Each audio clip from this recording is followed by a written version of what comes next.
Woo! Christmas Eve.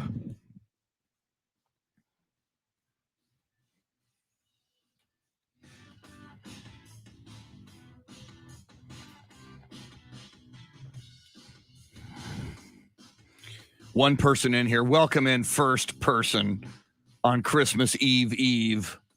Ho, ho, ho. Merry Christmas. Rock and roll. Go Spurs, go. In pop we trust. How about them Cowboys? Giga Maggies out of their bowl game. Let me adjust my Spurs Santa hat a little bit to highlight the Spur. Luisa Alanis, first comment of the morning. Good morning, Luisa. What is up? What it is, what it shall be, what it must become. Same as it ever was. Woo! There you go. Exactly. Those are the three major food groups right there, Luisa. Go Spurs. Go Cowboys. Go Longhorns. Spurs can win 3 out of 4 tonight. And let's see, 9 out of 14. Wow. Because they're 8 out of 13. So 3 out of 4 on the road if they win tonight. And 9 out of 14 overall. That would be cool. Whoa, look at that. Luisa says Jeremy did a great job yesterday. Very good. Yeah, I thought he'd burn the whole house down, man.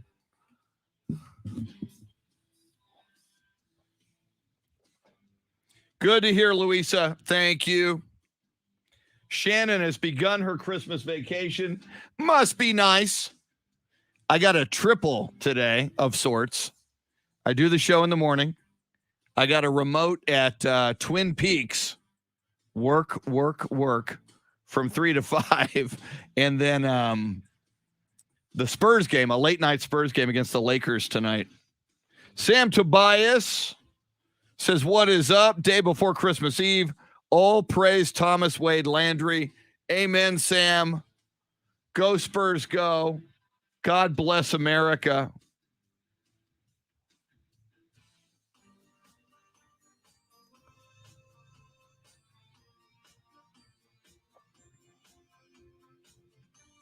Oh, yes, and all praise Gregory Charles Popovich.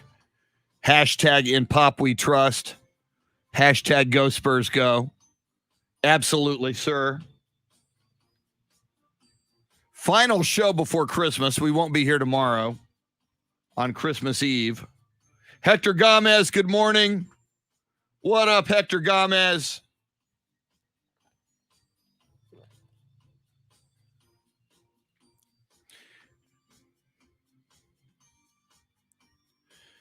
Hector says, happy Christmas Eve. Amen. Amen to that. We are very close. James Allen of the Pro Football Hall of Fame. Patricia VONNE, an amazing singer, songwriter, actress with her very cool Christmas tune that's making a lot of noise nationally and globally. Mark Vandermeer of the Houston Texans going to join us.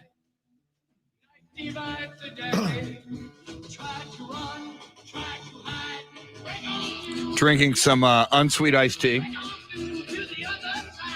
Here we go.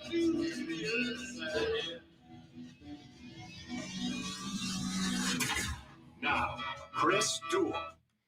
Ho, ho, ho, and a Merry Christmas Eve on this Throwback Thursday, December 23rd, 2021.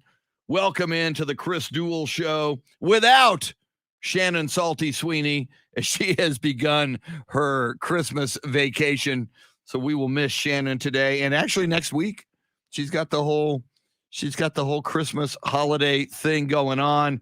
My goodness gracious, so much to talk about in the world of sports.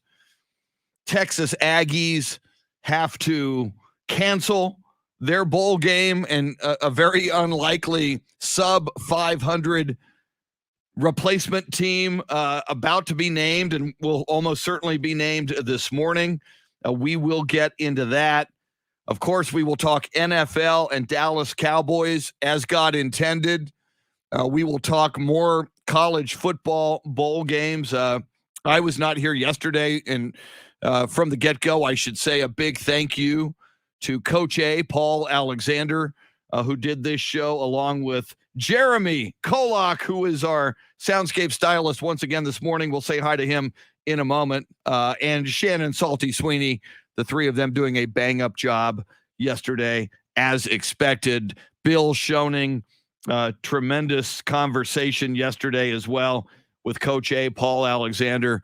Cannot thank Paul, Jeremy, Shannon enough for yesterday. And let's, before we talk some sports here this morning, well, and let me set the table real quick because we got unbelievable guests on the show today. On Christmas Eve,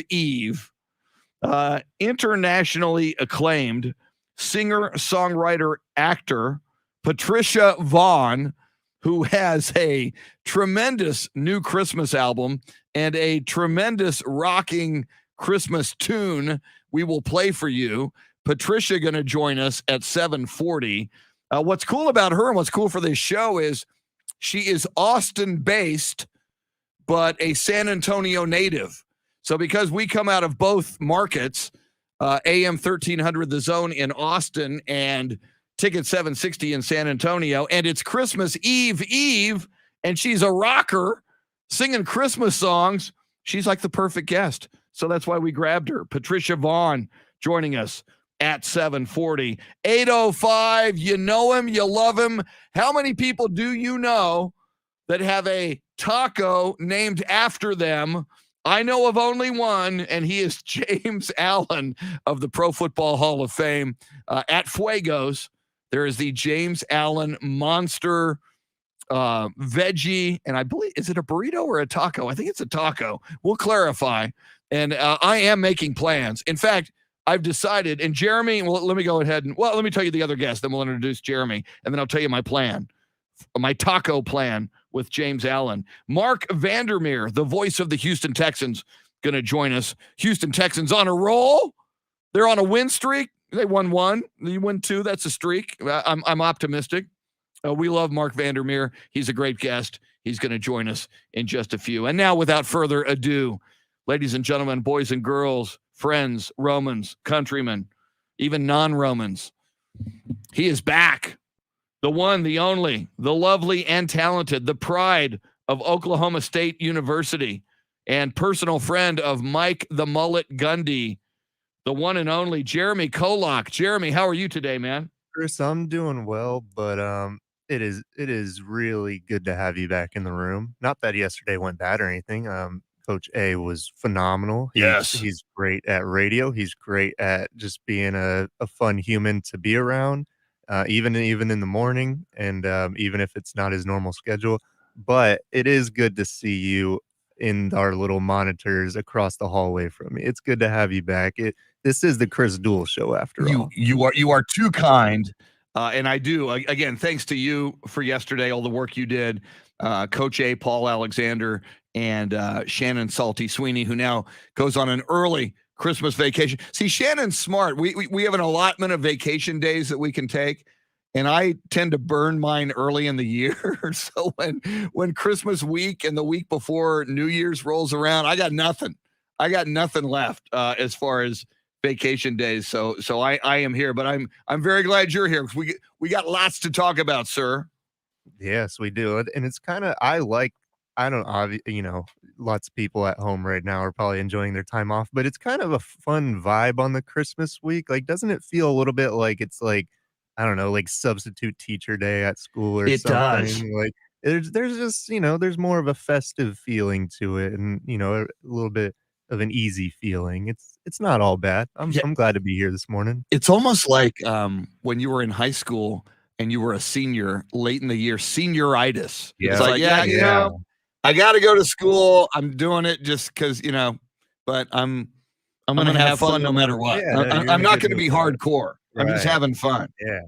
So, yeah, I think everybody, I've noticed this the last couple of days, and certainly now, Christmas Eve, everybody's in the Christmas and holiday spirit, and they should be, and we should be. And it's been one tough year on a lot of levels, 2021. So, to the best of your ability, enjoy yourself. And I'm seeing a message here from Tracy Bogert. And Jeremy, I'm so excited to have Patricia VONNE on the show in a little over an hour and a half-ish, 7:35, 7:40. She is an internationally known singer, songwriter, actor, does a lot of work out of Austin, from San Antonio originally. Tracy Bogert writes, we saw Patricia with Joe King Carrasco at Sam's Burger Joint back before COVID. She is one hell of a singer. And of course, now he says, my daughter's band of the Roses would love to warm up for her one day. Tracy, remind me when we have Patricia on, I will pimp your daughter's band and see if we can raise awareness in Patricia's mind. I'm not beyond pimping regular listeners to the show for something they want from an artist. But so, yeah, and once again, and Jeremy, you've been doing this all week. Let her rip on the Christmas music all morning long. I am all about the Christmas music and your inflection on Christmas music this morning. Yeah, I'm on top of it. I was thinking about it. I was like, man, it would be really disappointing if I came out on like Monday or whatever, Tuesday of this week, really strong with the Christmas music, and then I wasn't as strong with it as we were actually as close to Christmas as we will get.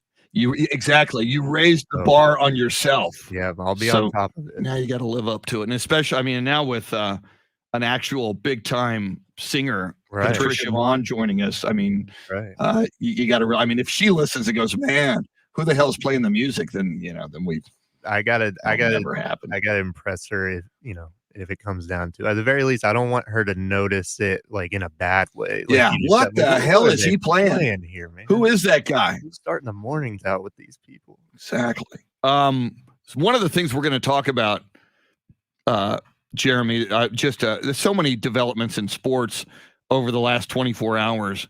And one of the biggest ones, and I've been saying this for a number of days, we've seen so many COVID occurrences in sports, postponing games, if not shutting down leagues, NHL closing down early for Christmas, but NFL games postponed, tons of people getting COVID, NBA games getting postponed, tons of players and coaches getting COVID. Now, and so my point is, and we'll dive into the Texas A&M story here in a sec. And of course, James Allen of the Pro Football Hall of Fame is a Texas Aggie, an Aggie alum, a former Aggie football player. So I want to get his thoughts on what happened there. But I just, Jeremy, said to everybody and continue to say, all of these people getting COVID and this Omicron variant is much more contagious than the previous variants. The good news is it seems to be sending less people to the hospital, although some are going and some are dying. So be vigilant. But if all these people in the world of sports are getting COVID left and right, then all of us in our lives have to be extra vigilant. Here we are. It's Christmas time. We're gathering together. But I got to tell you, Jeremy, in the last week, in the last 5 days, 2 people I know very, very well have tested positive for COVID-19. So, I mean, it's rampant. It's out there. You cannot go about business as usual as if it's not there this Christmas season. You got to be really, really careful. What I tell my family and friends is wherever you go, assume anybody you come in contact with, assume they've got it and be careful and wear a mask and keep your distance, because now and then that's going to be accurate. So I just, and I know it's so weird and it's so politically charged, and I hate that it's a political thing because it shouldn't be. It's a medical thing. But Jeremy, I can't underscore enough for people, especially because a lot of us are gathering together this weekend. Be extra, extra careful. Yeah, I was hoping that you weren't going to make me come up with like a list of all the latest athletes in the protocol, because dude, there's no way I can keep up with it now. I feel like I'm sitting there yesterday and just within like the period of 1 hour, I can't even keep up with, it feels like Woj and Shams, the reporters, it feels like it's like draft day or something, It or free does. agency with how often they're sending out updates with the latest players in the protocol or the latest, team organization members. So, and I think you've mentioned this before. It's kind of interesting in a way that sports seems to kind of predict or foreshadow society a little bit. And I assume it's just because, the NFL, NBA, they're traveling way more than the average person. And, they're coming in contact with all kinds of people while traveling and just doing their season and whatnot. And obviously you could see ahead of time that, I mean, the NBA and the NFL, they're getting hit pretty hard right now as they're in season and they're both traveling. And we as a normal society, obviously it's starting to hit us as well.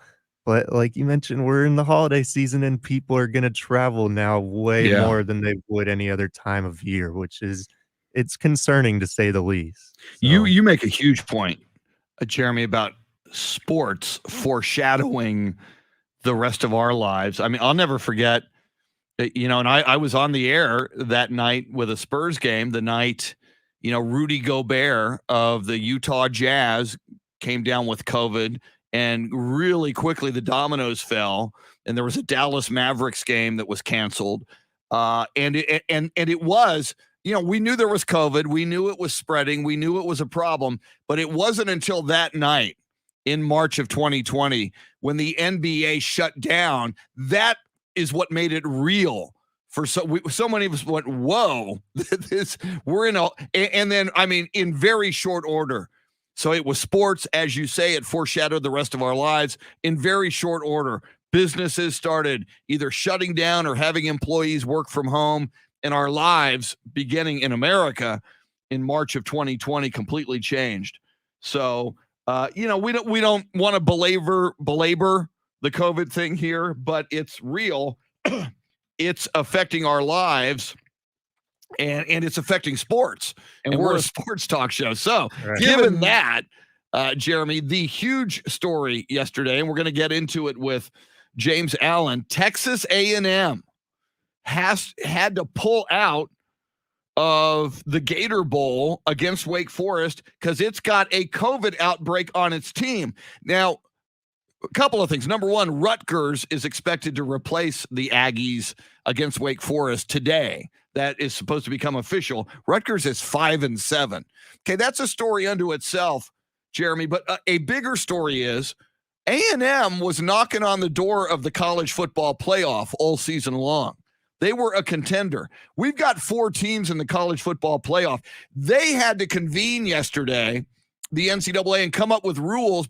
What if Alabama or Cincinnati or Georgia, what if one of the 4 teams in the college football playoff has a COVID outbreak? They now, if there's an outbreak, there's going to be forfeits in the college football playoff. They decided they're not going to take like the number 5 team and put if you can't field a team, you will forfeit either in the semifinal round, or if 2 teams are in the national championship game and one team can't field a team because of COVID, via forfeit, that other team will be named national champion. How crazy is that, man?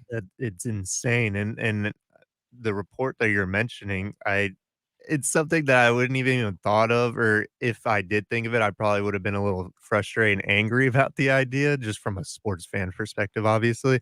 But when I saw the report, it's like, all right, well, I guess I got to mentally prepare for this because it's a real possibility. Yeah. It's a real possibility, and it's a real possibility that more teams are going to be unable to participate in their bowl games coming up, probably, just like Texas A&M. So, I mean, I'm just going to permanently keep my fingers crossed, I guess, until we get to that national championship game, just to hope that, just from a football fan's perspective, I mean, forget the human life element, which is way more important, but just from a football fan's perspective, obviously we want to see those 2 semifinal games at full strength, and, we want to see them happen in the first place, right? Yeah. And all these 4 teams, Alabama, Michigan, Georgia, Cincinnati, their players have been released to go home for Christmas Eve.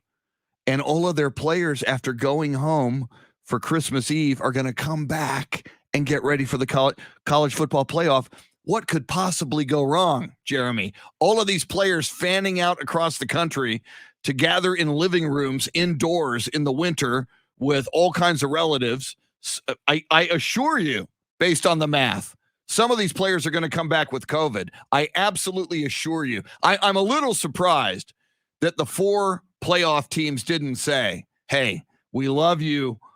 You guys can celebrate your Christmas like 3 weeks later, but we need you to stay on campus. I'm a little, given there's so much money involved. And for these teams, any of these 4 teams, you have a chance to win a national championship. I have a feeling the players and the families would understand, but I'm a little surprised everybody's being released to go home for Christmas with such a huge pandemic/epidemic exploding around us with the Omicron variant of COVID-19.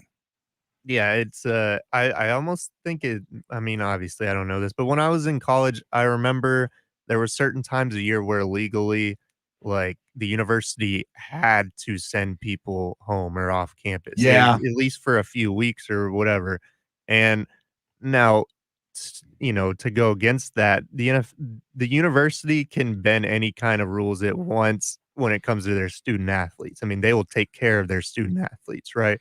And I'm pretty sure they could keep their student athletes on campus,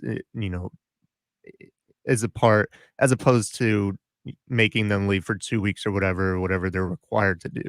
But yeah, it's in right when COVID started, I remember that a lot of universities, what they did was they didn't bring back their students after they went home for spring break. Yes. Or any sort, maybe Christmas break, any sort of extended break, for the very reasons you're talking about. So yeah, it's almost like they're just gambling with it, right? By sending those kids home. And I mean, like you said, pure numbers are not in their favor. Yeah, just everything we know about the virus and the variant, and simple math tells you that somebody's going to get it on each of those squads. All right, huge show this morning. As I mentioned, Patricia VONNE, singer, songwriter, actor, with a new Christmas album and a rockin' new Christmas song that's getting a lot of heat.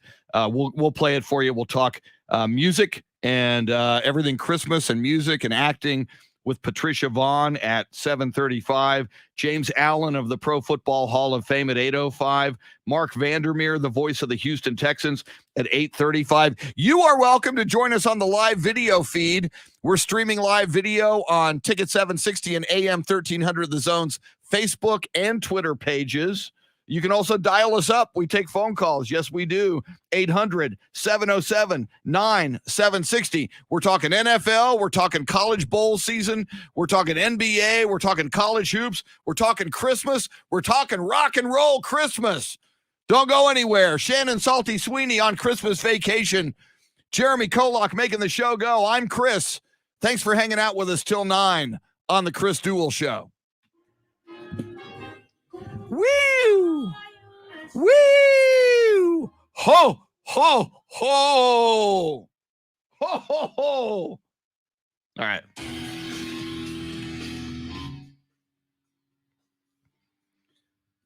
Thank you, Ralph Balderas. No, the lights are no brighter than normal. Anthony Del Toro, good morning. Stop praying for warm weather. I want warm weather, man. Good morning, James Rippey.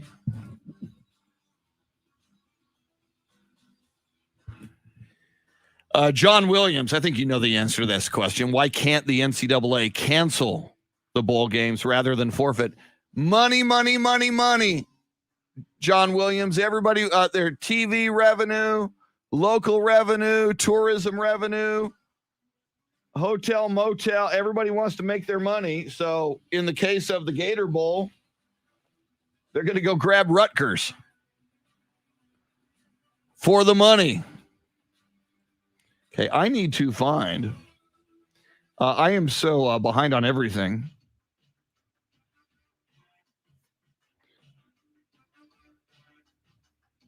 I need a high five play of the day.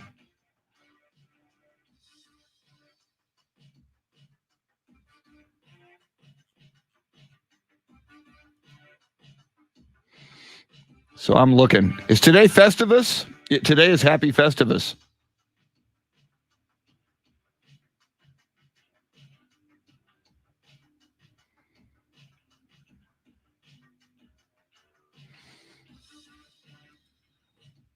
See what's here.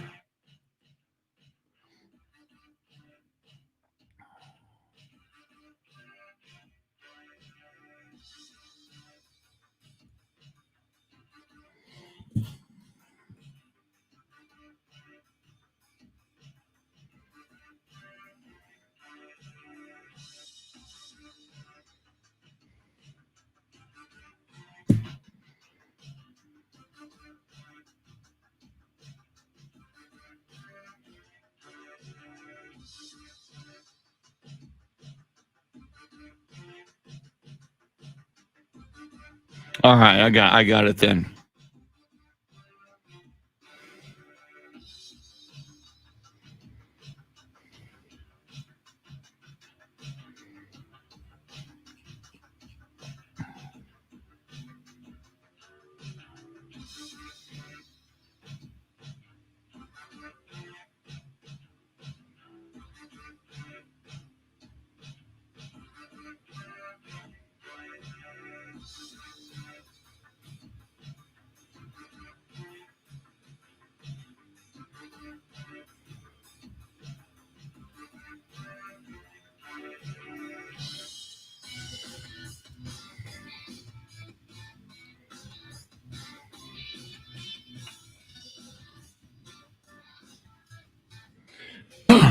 I do have a high five play of the day. Obviously we won't do the salty shakedown since Shannon's not here, and Patricia VONNE will take the place of that. Thanks, man.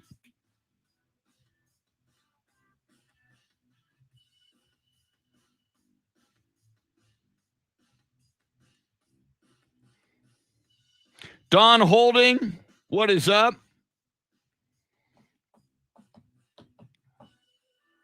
That I did see, Don. It's Sandra's birthday today.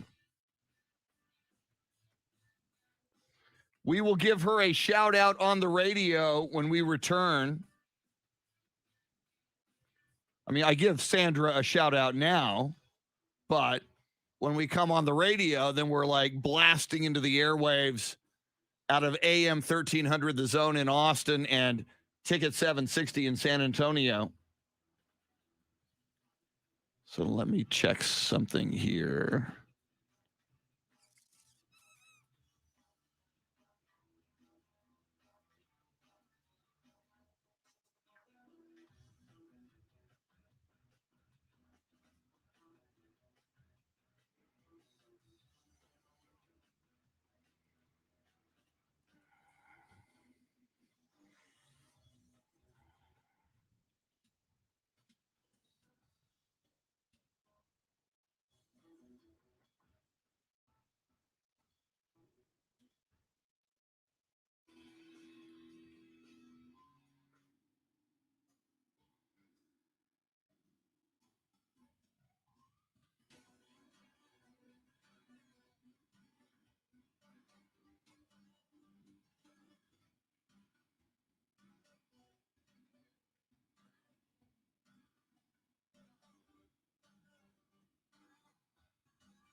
Get out. Jason, Patricia, Vaughn, and my cousin went to the same school here in town. Her and her brother are good people. Jason, what school was that?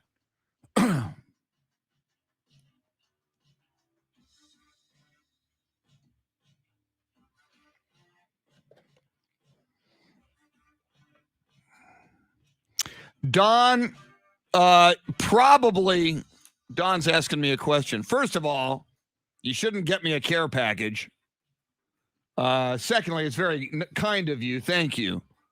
Yeah, if you come to the station, there's a gate, so you have to like push a button and the security person will say, what can we do for you? And just say you've got a package for me. Then you drive up to the front. You can park. You don't have to park in the lot. You can just put the car up front and then go in. Just give it to the security guard. I come in later tonight for the Lakers game. If you did it today, I'd get it. Again, though, man, it's crazy. It's a crazy day, and everybody's bouncing off the wall, going places, getting ready for Christmas. So put it at the very bottom of your priority list. I appreciate the kindness and the thought, but you don't have to do that, man. And don't go out of your way. Providence High School. Thank you. Let me write that down. I'll tell her that.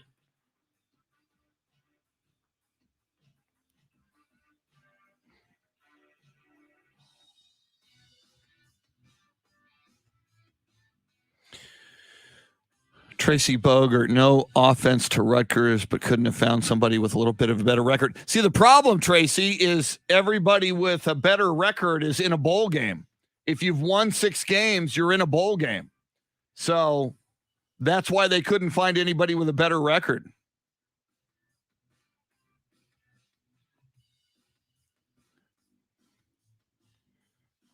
Cousin. Jason, would she know your cousin's name? Would she remember your cousin? And if so, give me your cousin's name.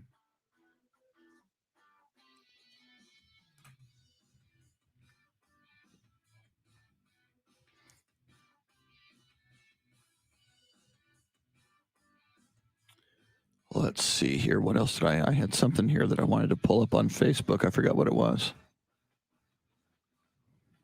Oh, I know what it was.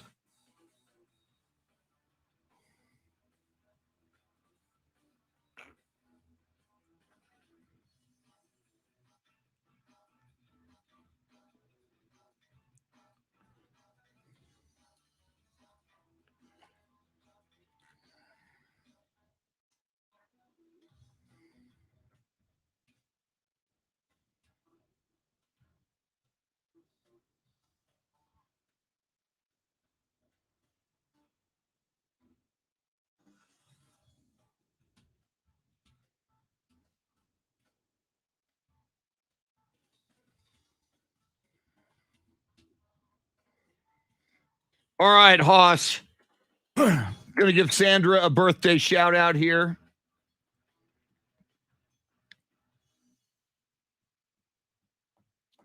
Rosie. Okay. I'll try to bring that up.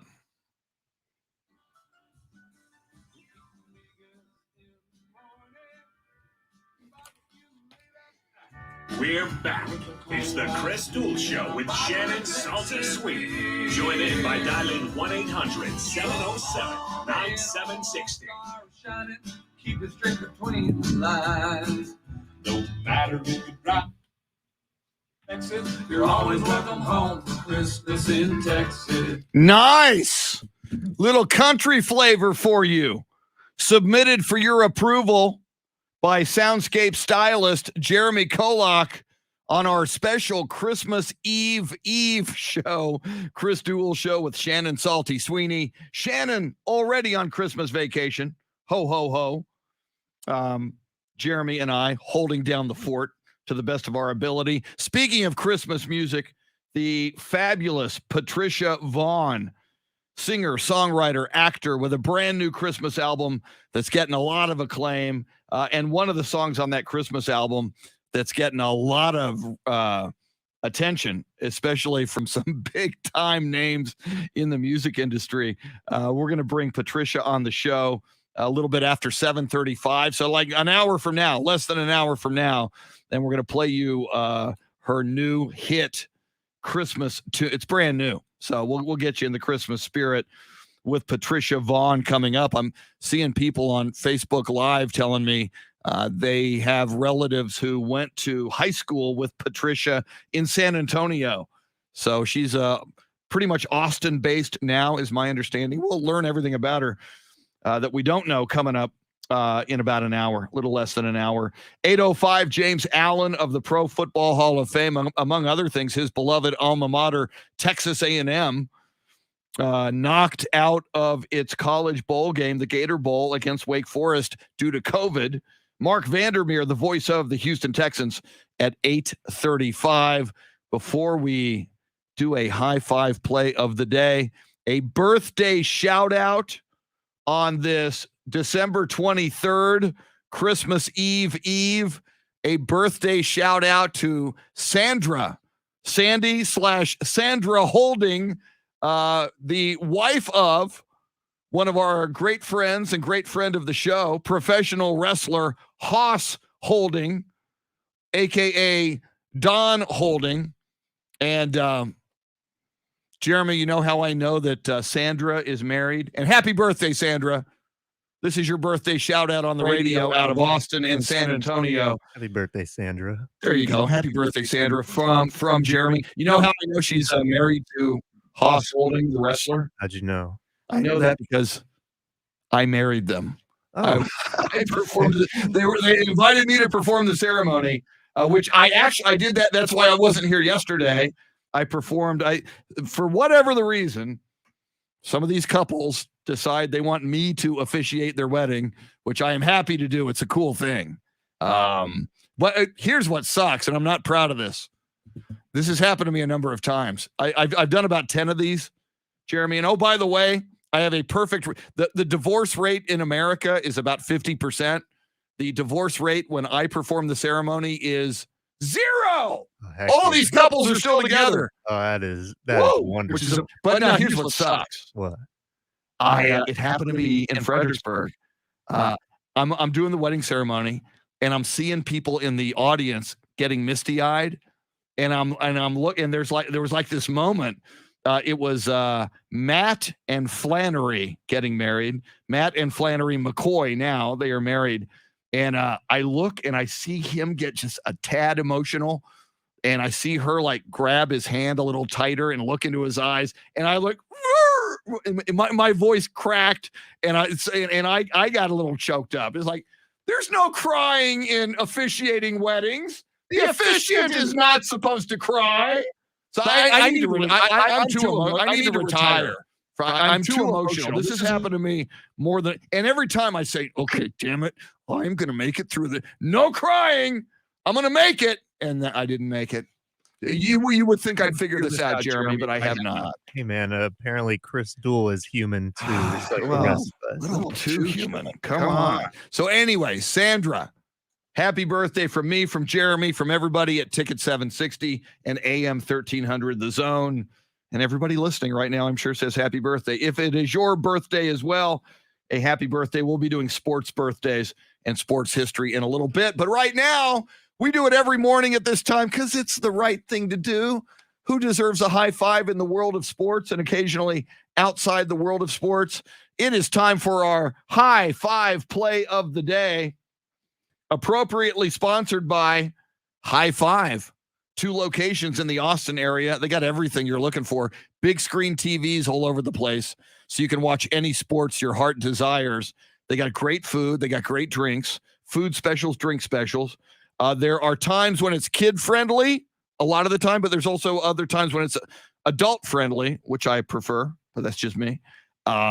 Great games you can play. Zombie dodgeball, bowling, axe throwing, laser tag. It's just a mecca of fun and enjoyment. 2 locations, High Five, in the Austin area. All right. Jeremy, our high five this morning goes to 40-year-old basketball player. He was a former NBA player, but he was called back into action. We talked about how COVID is wreaking havoc on all these sports leagues. Well, Joe Johnson, who started his career with the Boston Celtics and was last seen in 2018 playing for the Houston Rockets.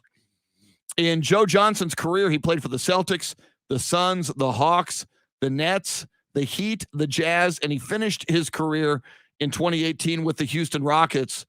Or did he? The Boston Celtics, undermanned because of COVID, called Joe Johnson at his home in Little Rock, Arkansas, where he was helping his son play basketball in a youth league.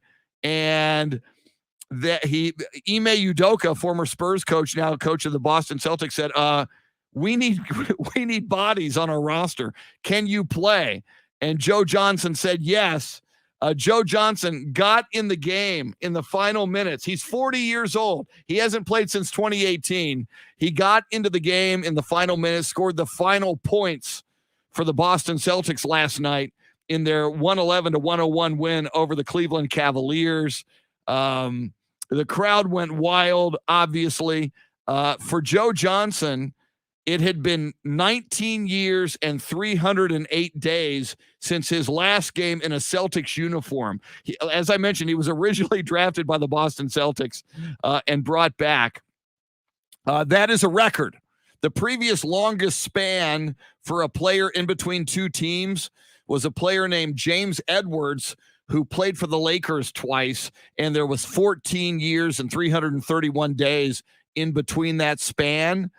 Joe Johnson, obviously 14 years, 19 years, 308 days. It is a new NBA record.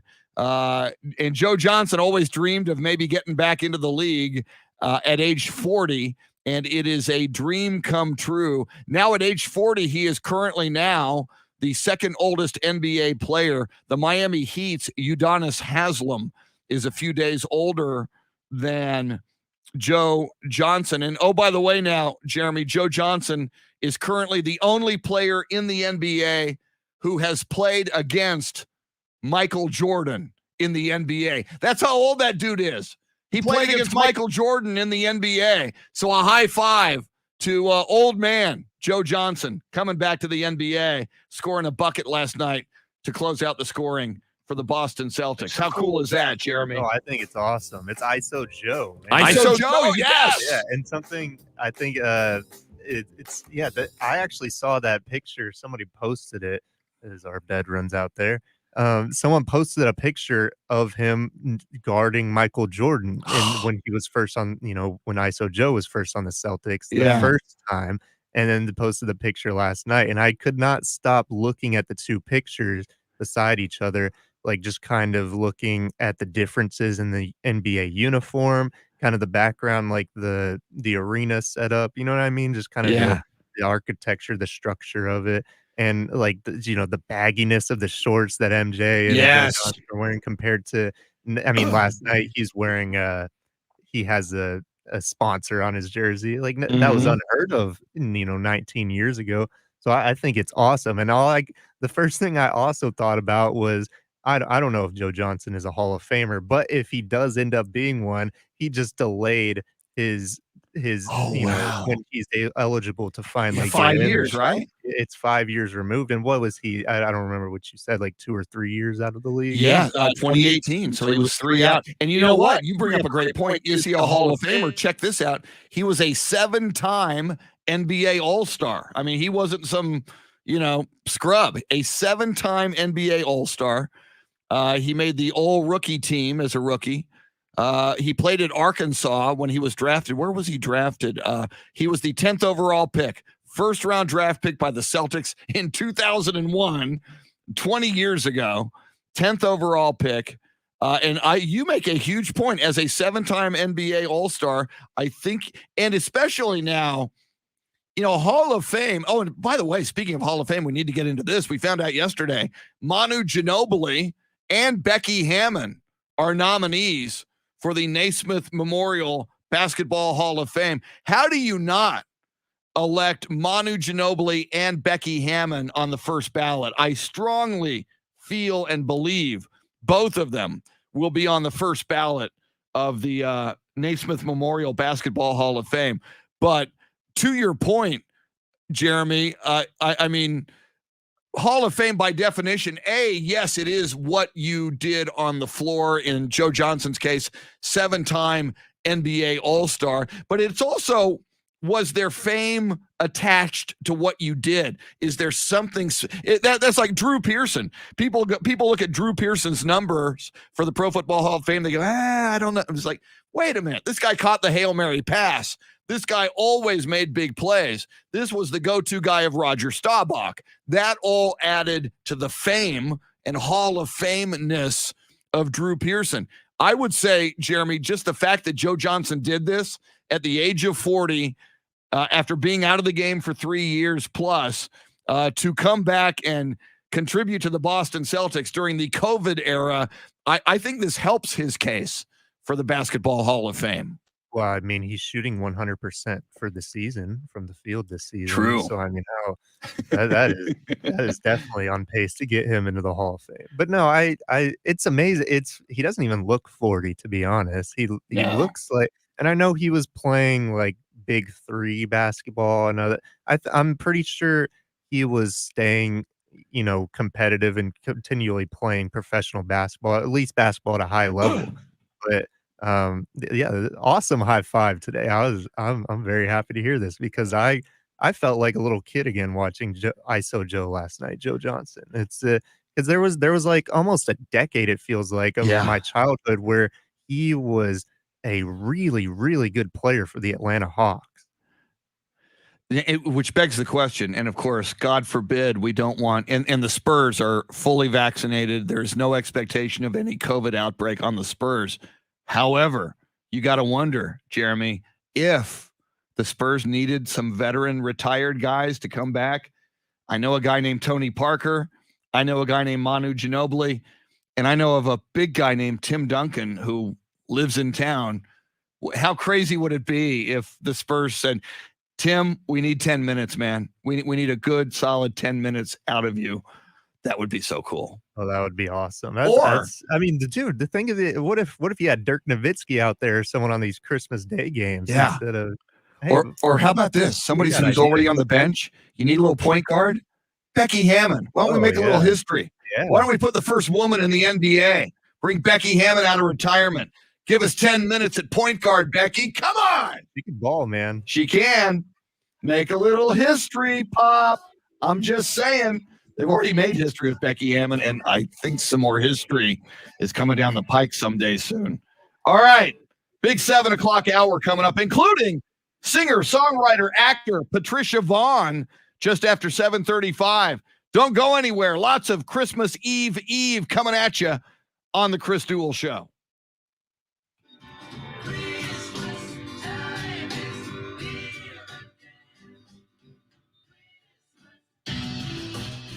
Woo! Woo! Woo! Okay, I need a poll question, man.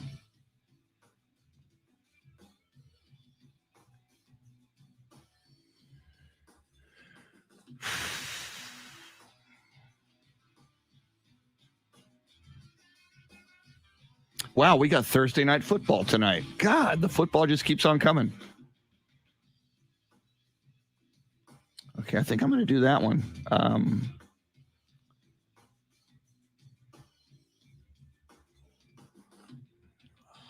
Let's see.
Incarnate Word's not a bad idea, John.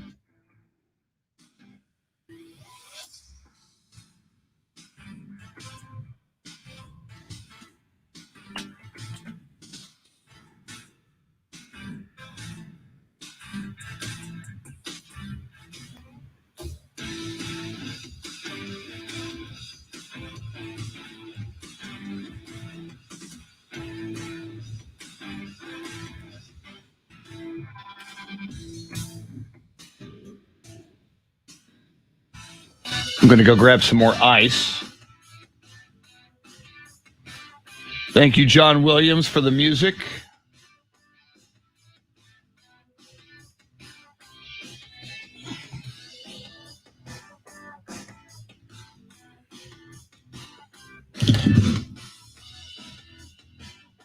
Foot 420, happy pre-Christmas.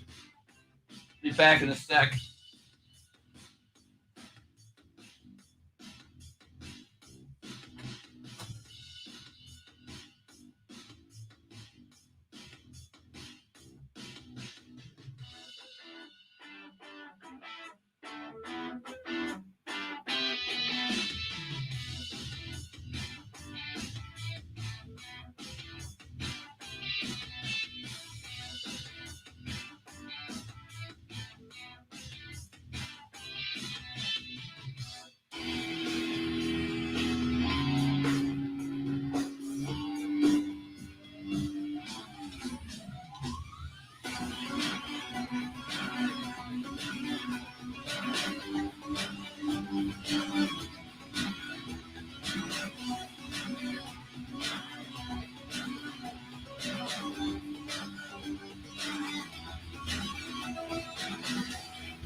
All right.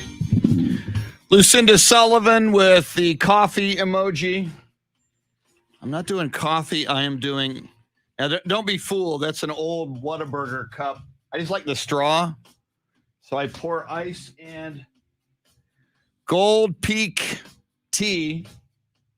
How I'm getting my caffeine infusion this morning.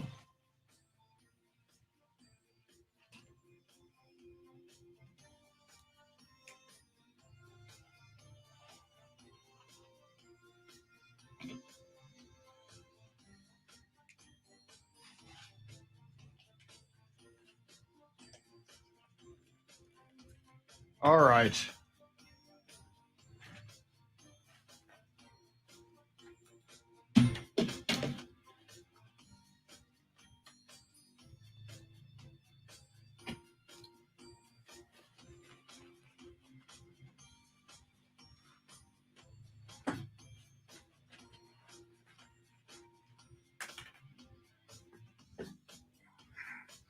Here we go, 7 o'clock hour.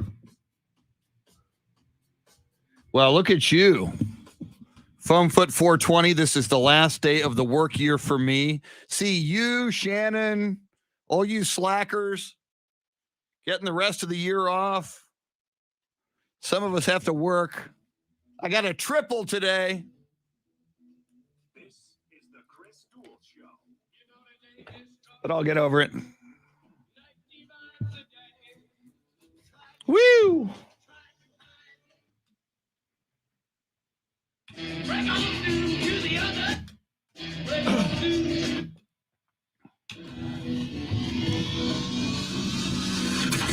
Now, Chris Duel. Ho, ho, ho! It is Christmas Eve.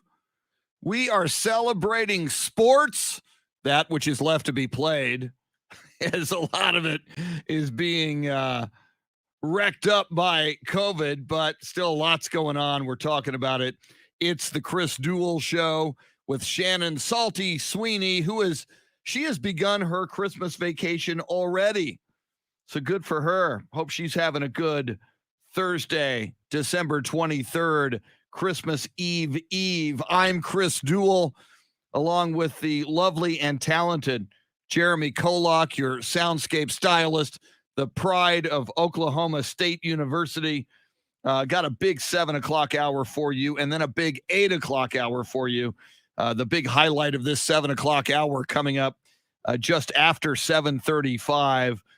Singer, songwriter, actor extraordinaire, PATRICIA VONNE. As soon as I said earlier on the show I was going to have her on the show today, people lit up on the live video feed, Facebook Live, Twitter. A lot of people very aware of her great work and are fans of hers. She has just released a brand new Christmas album and a rockin' Christmas album. And one song in particular is getting a lot of run. So we'll explain all of that to you. And we're going to play that song to you coming up at about 7:40 this morning. Jeremy KOLOK playing the Christmas tunes for throughout the morning to get us in the mood for Christmas. So that's a cool thing. 8 o'clock hour is going to be big. James Allen, board member and on the selection committee of the Pro Football Hall of Fame.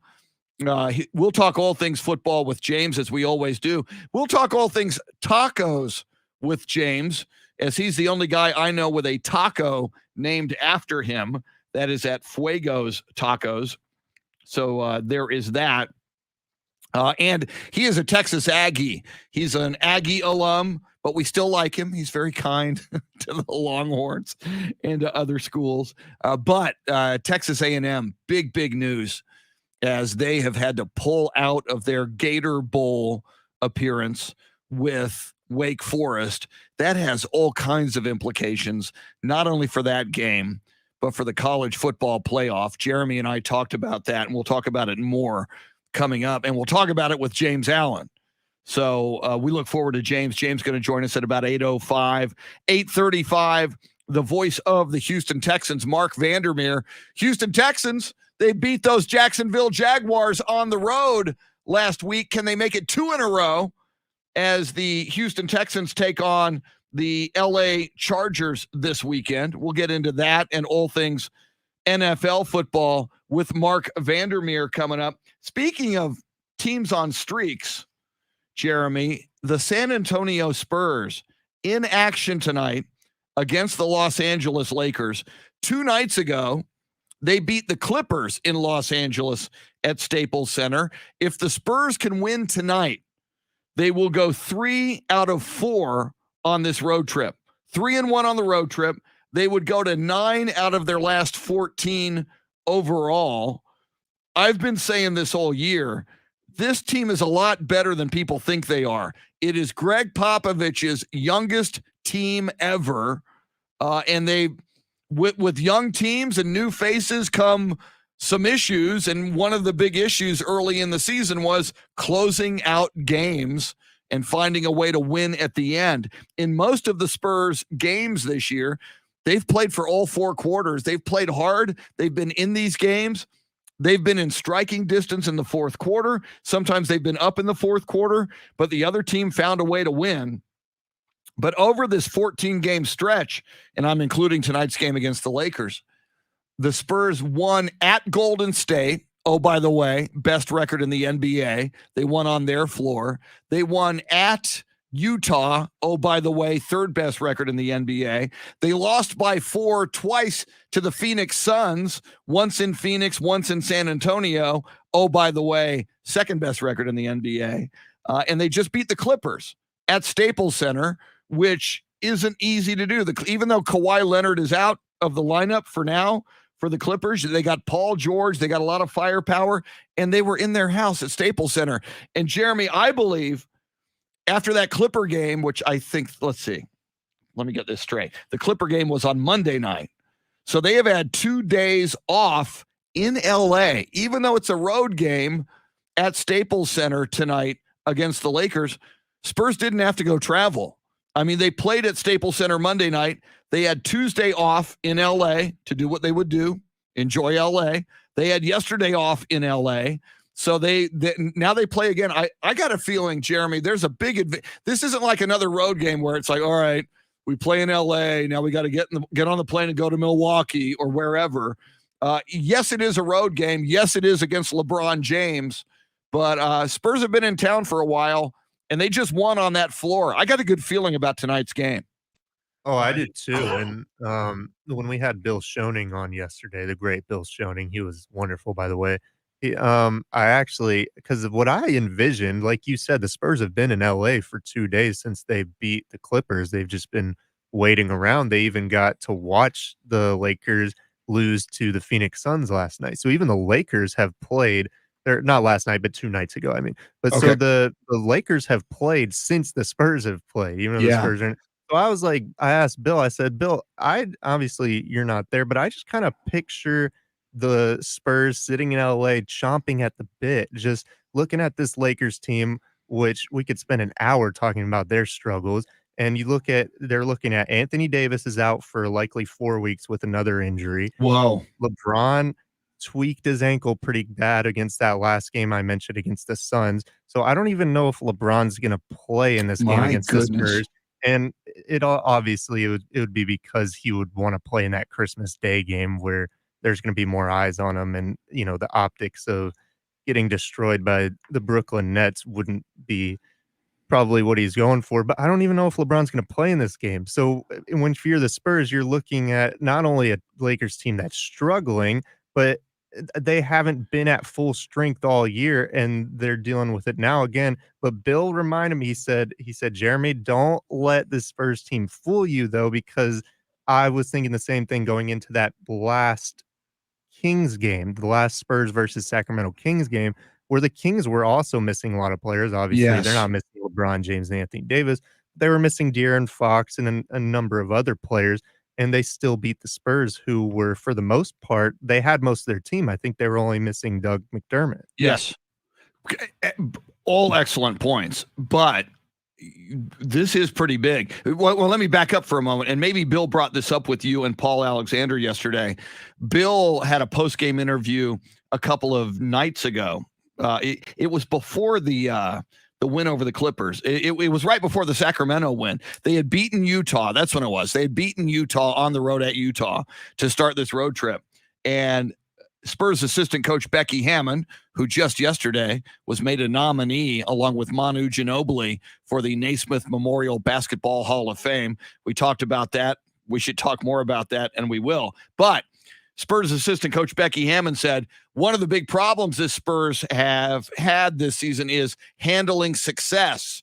In other words, winning the next game after a victory, putting together multiple victories. Now, obviously, to have gone 8 out of 13, trying for 9 out of 14 tonight, they've had a couple of consecutive victories, but Greg Popovich, and the Spurs coaching staff not happy with the way they're handling success. So to your point, Jeremy, and to what Bill Schoening reminded you yesterday when you brought it up to him, in the NBA, even if a team is depleted, this Spurs team is so young. And even if, in the case of the Lakers, maybe LeBron James doesn't play tonight, wouldn't that be good? I'd settle for that right now. As you mentioned, Anthony Davis out of the lineup, but that is still a veteran-laden Lakers team. Veterans in the NBA, especially at closing time, know how to play better than a young team. And the problem for this young Spurs team, the youngest team Greg Popovich has ever coached in the NBA, is crunch time, is closing time, is handling success not only from game to game, but throughout a game. When you have a lead, when you open up a double-digit lead, can you pour on the gas, hit the accelerator, step on the throat of the other team and just wrap it? Now, they did do that at the Clippers. They led the whole way against the Clippers, and at one point in the fourth quarter, they opened up a 30-point lead on the LA Clippers on Monday night. Can they handle that success and win a game that, let's be honest, Jeremy, if LeBron is out, and again, we're not sure of that yet, but it's possible. If LeBron is out and if Anthony Davis is out, the way the Spurs team has been playing, having just won 2 out of 3 on the road, and as Meatloaf tells us, 2 out of 3 ain't bad. The Spurs team should win this game. If LeBron is out and Anthony Davis is out, the Spurs should win this game. If Anthony Davis is out and LeBron plays, the Spurs have a shot to win this game. Oh, absolutely. And I think it would, as just a fan, it would be a disappointment a little bit if they didn't win this game. But I mean, it is against the Lakers, and you still have to play the game, like Bill Schoening reminded us. And like you said, they still have players that aren't bad. They still have guys that can play basketball, even though it has not been quite functional over there this season, to say the least. But they still have they still brought in talent and whatnot. So, I didn't want to sound too negative. Bill just cautioned me. That's all. Because yesterday I walked in here and I'm looking at, I'm like, dude, we got the Lakers.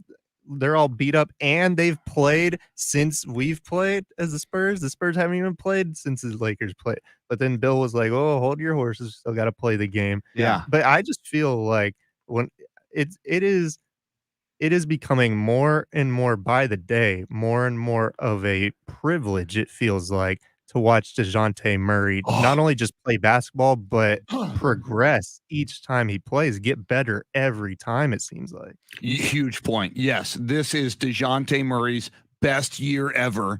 He's taken it to another level. And as you mentioned, Jeremy, it seems, and it just doesn't seem, you could check the numbers, he is getting better every month and just about every game. He is tied with Nikola Jokic of the Denver Nuggets with 6 for the most triple doubles in the NBA this season. He's got his sights on David Robinson and Tim Duncan to take that Spurs record maybe later this year. I just pulled up the Lakers roster and depth chart, Jeremy, and to your point, let's say LeBron James is out, and right now he's listed as day-to-day. You make a great point. LeBron wants to play on Christmas Day. LeBron loves a big audience. It's a big game, Christmas Day, Lakers, Brooklyn Nets. If he's tweaked the ankle a little bit, he may want to rest it, and he may believe our Lakers can beat the Spurs. Okay, so there's that. Even if he's out, and we know Anthony Davis is out of the lineup for the Spurs, against the Spurs tonight, these guys will still be on the floor tonight. You may have heard of them. Russell Westbrook, Dwight Howard, Carmelo Anthony, DeAndre Jordan, Rajon Rondo. I mean, that's granted, some of those guys are older by NBA. You know, Dwight Howard is in the twilight of his career. Rajon Rondo is long in the tooth, as is Carmelo Anthony and DeAndre Jordan. However, I mean, 5 years ago, that could have been an NBA All-Star team. Starting five: Russell Westbrook, Dwight Howard, Carmelo Anthony, DeAndre Jordan, Rajon Rondo. That is NBA All-Star starting five potential. Granted, some of them are older. So yeah, the old wily veterans, those guys that we just named, on the floor tonight against the young upstart, many of them inexperienced San Antonio Spurs in the Lakers' house, Staples Center. And oh, by the way, the Spurs, I do believe, will be closing out Staples Center tonight, because after tonight, it becomes crypto.com center, which is so weird. It's history tonight. The final night at Staples Center before it becomes the crypto.com center. Isn't that funny that LeBron might not play? Obviously not by his choosing. He didn't choose to sprain his ankle. And like we said, we don't know for sure he won't play. It's just kind of, you look at the situation. It's a smart guess, man. Yeah, with that Christmas Day game looming as well. But isn't it not ironic, but just kind of, it doesn't seem fitting that LeBron's not going to play potentially in the game to close out the Staples Center. Anthony Davis isn't going to play. And hey, the Spurs got a chance to go in there. And I mean, they are probably the better team top to bottom. I think so. Like, and when you throw it's funny because the past few years it feels like, obviously we've had DeJounte Murray, but we haven't had that player that can just take teams' souls in the fourth quarter if he really needs to. A guy that can kind of has that killer mentality that can just go get buckets, and obviously DeJounte Murray does way more than that. Yeah. But a guy that you can kind of rely on that to take that moment, to seize the moment. And now that the Spurs do have that guy, because DeJounte Murray has kind of molded into that guy, and he's only getting better, like we said.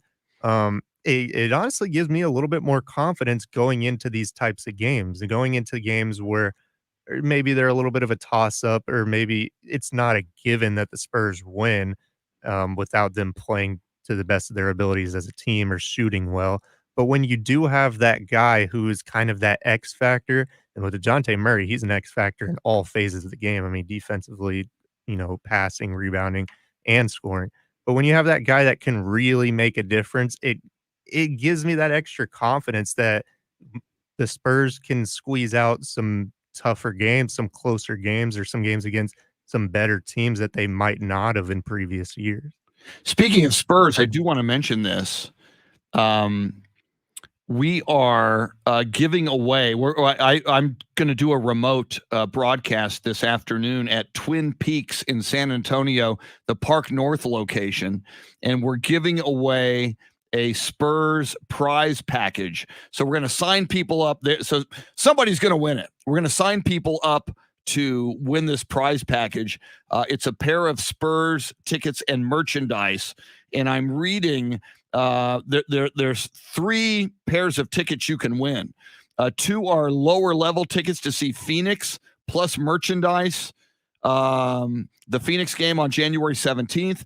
Then there's 2 games to see the Houston game on January 12th plus merchandise. And then there are 2 courtside tickets right on the court, 2 courtside tickets for Spurs versus Houston on January 12th, plus merchandise. We're going to register people for all of those, and we're going to draw for them at the Twin Peaks location, Park North, today. So I'm going to be there from 3 to 5. Come on out. I mean, first of all, Twin Peaks sports all over the TV. I know they got the 29-degree beer, which is a beautiful thing. I do believe it's going to be happy hour. And they're apparently, the ladies who work at Twin Peaks, they're doing a Santa's Helpers costume contest, which might be quite visual. I'm just saying. So you may want to check that out. We'd love to see you. I'd love to see you. Twin Peaks Park North location today, 3 to 5 p.m. And of course, Lakers game tonight. One other thing you brought up DeJounte Murray, Jeremy, as a closer. I think it was against the Mavericks. There was a game where it was at the AT&T Center earlier this season, about a month ago, where DeJounte like took over in the fourth quarter and started like hitting key 3-point shots. And after one of his 3-point shots, and I'm not into hot dogs, and Steph Curry bothers me when he hot dogs. So you could argue this was a hot dog move, but the Spurs have been so hard up for late game victories and learning how to close. So he scored like 10 points in the fourth quarter. He hit a big 3-point shot, and he went over to the opponent's bench. I'm thinking it was the Mavericks. I'm trying to remember.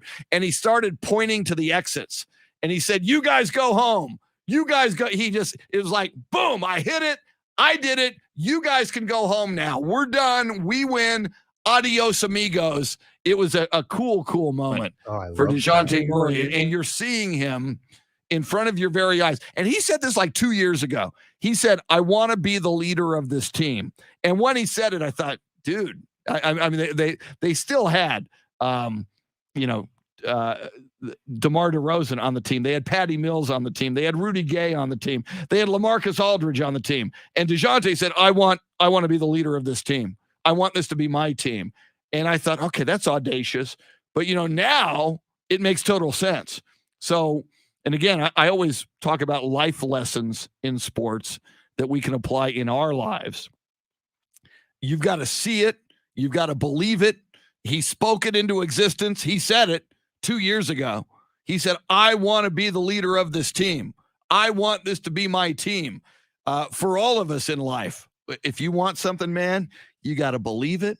You got to see it. You got to visualize it. You got to say it. You got to work hard for it, and you can make it happen.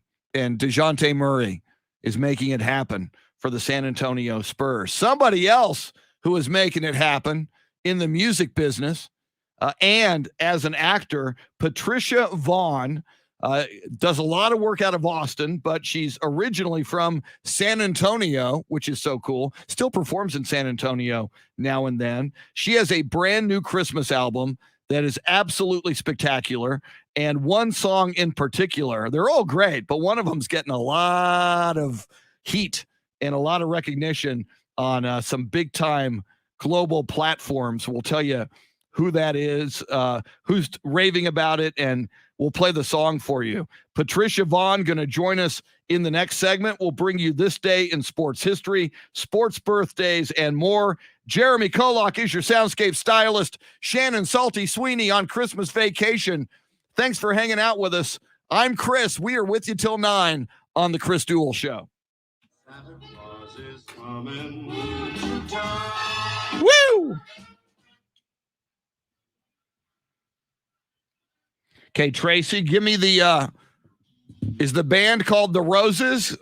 Give me the 411 here again, Tracy, because I don't have your previous comments in front of me.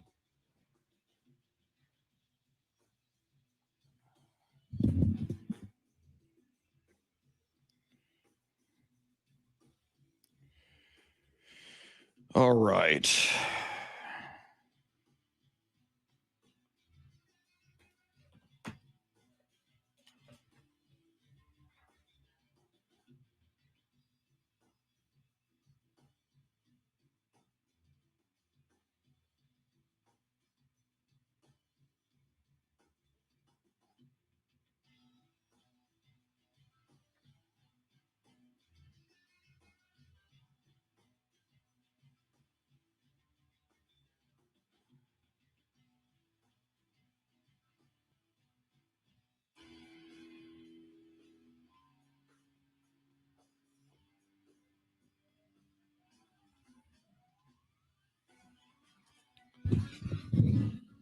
So again, right before the segment, grab PATRICIA, let her know that, and I'll blow through sports history and birthdays as quick as I can, and then we'll go to her. We'll talk a little bit. We'll play the song in its entirety, and then we'll talk a little more after the song. Cool, man. Of the Roses. Thank you, Tracy. Foamfoot 420 says the Spurs will win.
Taro Kotani.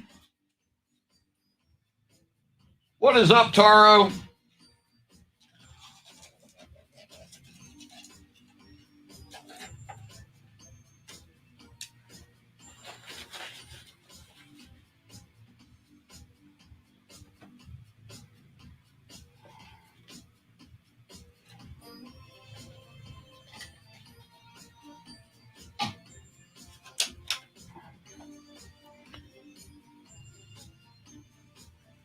Taro Kotani, the greatest international Spurs fan.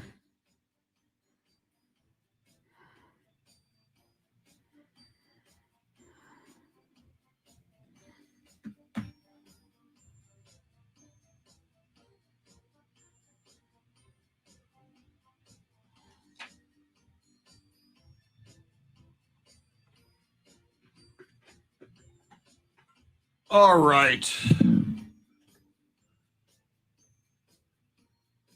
Yeah, Taro, I will we'll get you on next week. I'd love to have you on. So, I mean, I'm here Monday through Thursday of next week. I have New Year's Eve off. So we'll definitely get you on. Steve Duraco is going to join me at Twin Peaks from 3 to 5 today. We're giving away 3 pairs of Spurs tickets plus merch. One of those pairs is courtside tickets, which is beautiful.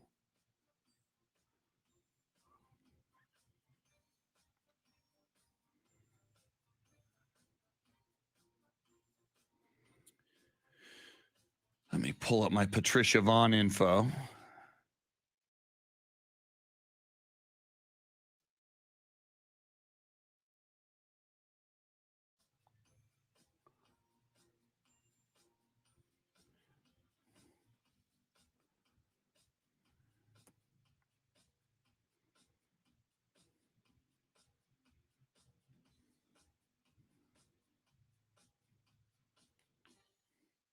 Here we come.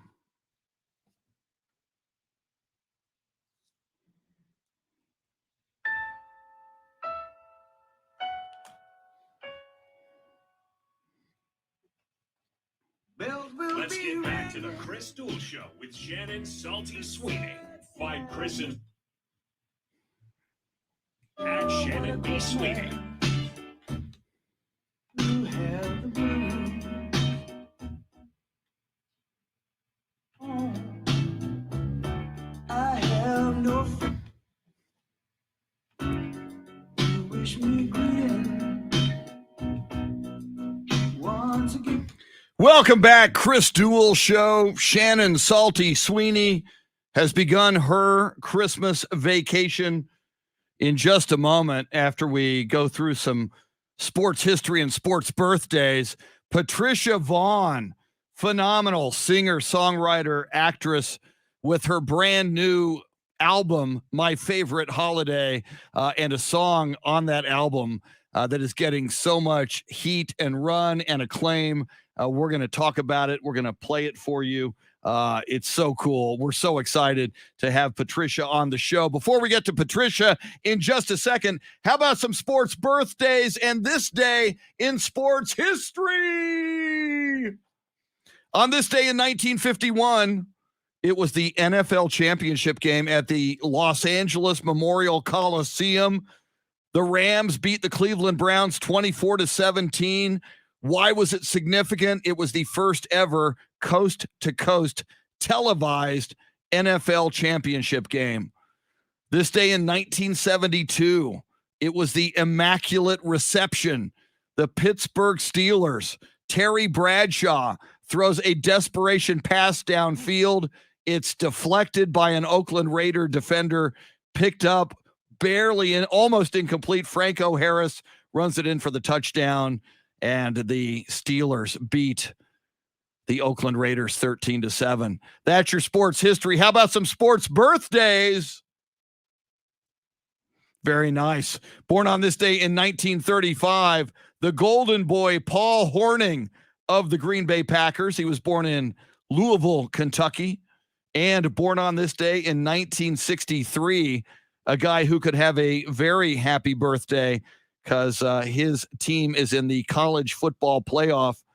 Jim Harbaugh, NFL quarterback, now coach of the Michigan Wolverines. Jim Harbaugh, born in 1963 in Toledo, Ohio. Those are your sports birthdays. You know who else had a birthday just a few days ago? I know this because I went to her Wikipedia page. Patricia VONNE. Patricia VONNE, just 4 days ago, celebrating her birthday. I imagine we can extend it to the 23rd of December. We are so excited to have her on the phone line. Singer, songwriter, actor, her new album, My Favorite Holiday. Patricia VONNE, how are you doing this morning? Merry Christmas. I'm doing so great. Thank you so much for having me. Merry Christmas to you. And what I love, first of all, I said this morning, we came on the air at 6 o'clock, and I said Patricia VONNE's going to be on the show. And on our live video feed and on Twitter, it lit up with, I mean, you've got so many fans. People said they've seen you, all across Texas. So, that's what's cool. And then what I love is, we come out of two radio stations out of Ticket 760 in San Antonio and AM 1300 The Zone in Austin. So I know you do so much, out of Austin, and you're originally from San Antonio. So we got it all covered this morning. Oh, absolutely. Exactly. And you know what? This whole album was inspired by my food drive for the San Antonio Food Bank all last year, where my fans, family, and friends raised over $10,000 that fed over 75,000 people by last Christmas. Oh my God. But that's what inspired this album and how it was made so quickly that my heart exploded with 10 original songs. And every song has a music video. So go check out my YouTube, because that's how I wanted to give back by the generosity of the people that gave, is by 10 original songs and 10 original, music videos, including Santa's on a Rampage. Well, and we're going to play, and I saw the video, Santa's on a Rampage, which rocks. And then here's the big thing, though. I'm a listener of Sirius XM, and one of my favorite channels is Little Steven's Underground, and it's Steven Van Zandt. It's the coolest channel there is on Sirius XM, and he chose your brand new Christmas song, Santa's on a Rampage, as the coolest song in the world. What when you heard that, what did that do for you? Oh, I'm still processing that, because dear Tommy Price on drums that used his big pink, snare. He played with Billy Idol for many years on Rebel Yell. My girlfriend, soul sister, Rosie Flores, who's also from my hometown of San Antonio, co-wrote that song with me. So we were so thrilled. And Roland Sally on bass from Chris Isaac's band. We were all so thrilled to get that news. Still thrilled, still emotional about it. That it is so cool. And Patricia, we're going to play Santa's on a Rampage now. This is our last show before Christmas on Christmas Eve. And we wanted to just grab, maybe the hottest Christmas song right now, certainly according to Little Steven's coolest songs in the world. So we're going to play it. Patricia, stay on the line. Then we'll talk about it on the backside, and we'll talk about how people can get the music and what's new in the world of Patricia VONNE. So hang on for a second. Here is the San Antonio. I'm assuming it's the San Antonio radio debut, but of course it dropped in a big way on Little Steven's coolest songs in the world on Sirius XM. Be sure to check out the video. We'll tell you where you can find it in a second. But here is Patricia VONNE and friends, including Tommy Price on drums. The song is Santa's on a Rampage.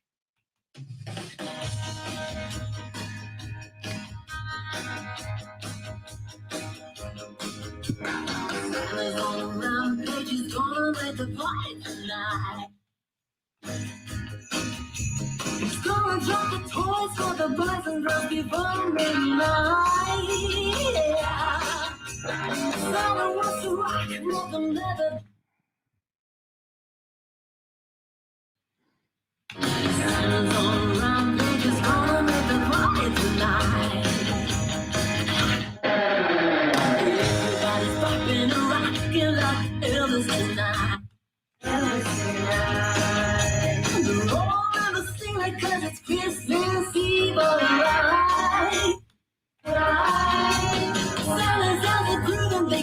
the job done.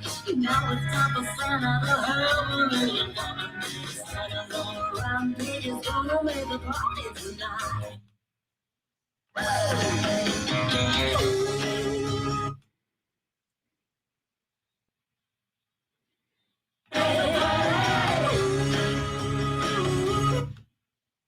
Santa's gonna make the party tonight.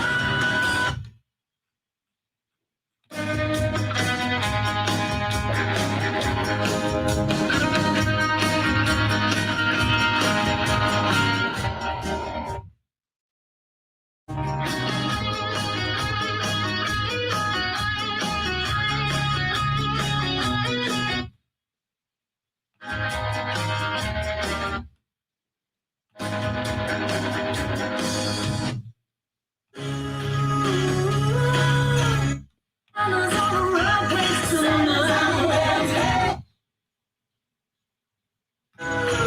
Santa's gonna make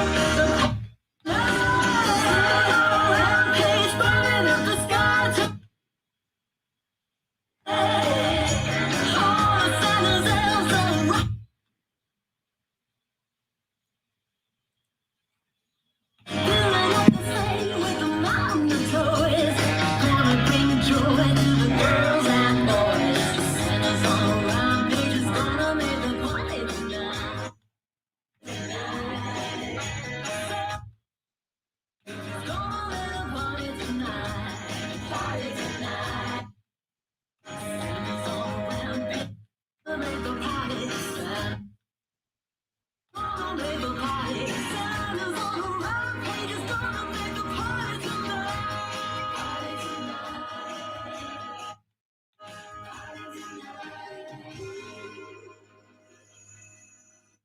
Yeah, Santa's on a rampage. That was outstanding.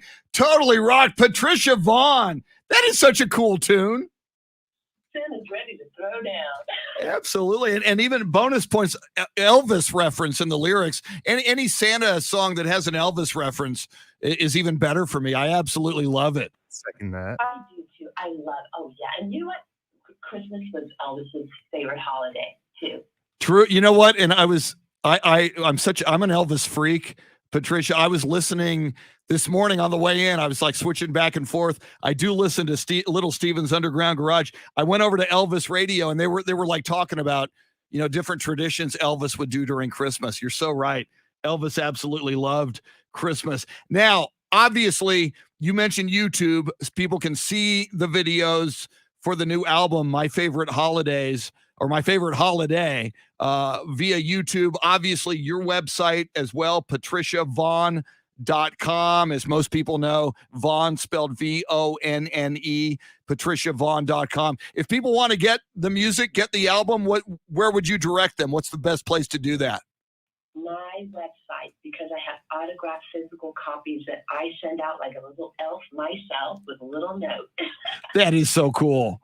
They can also get it digitally as well, but I'm encouraging them to get the autographed CD copy for sure.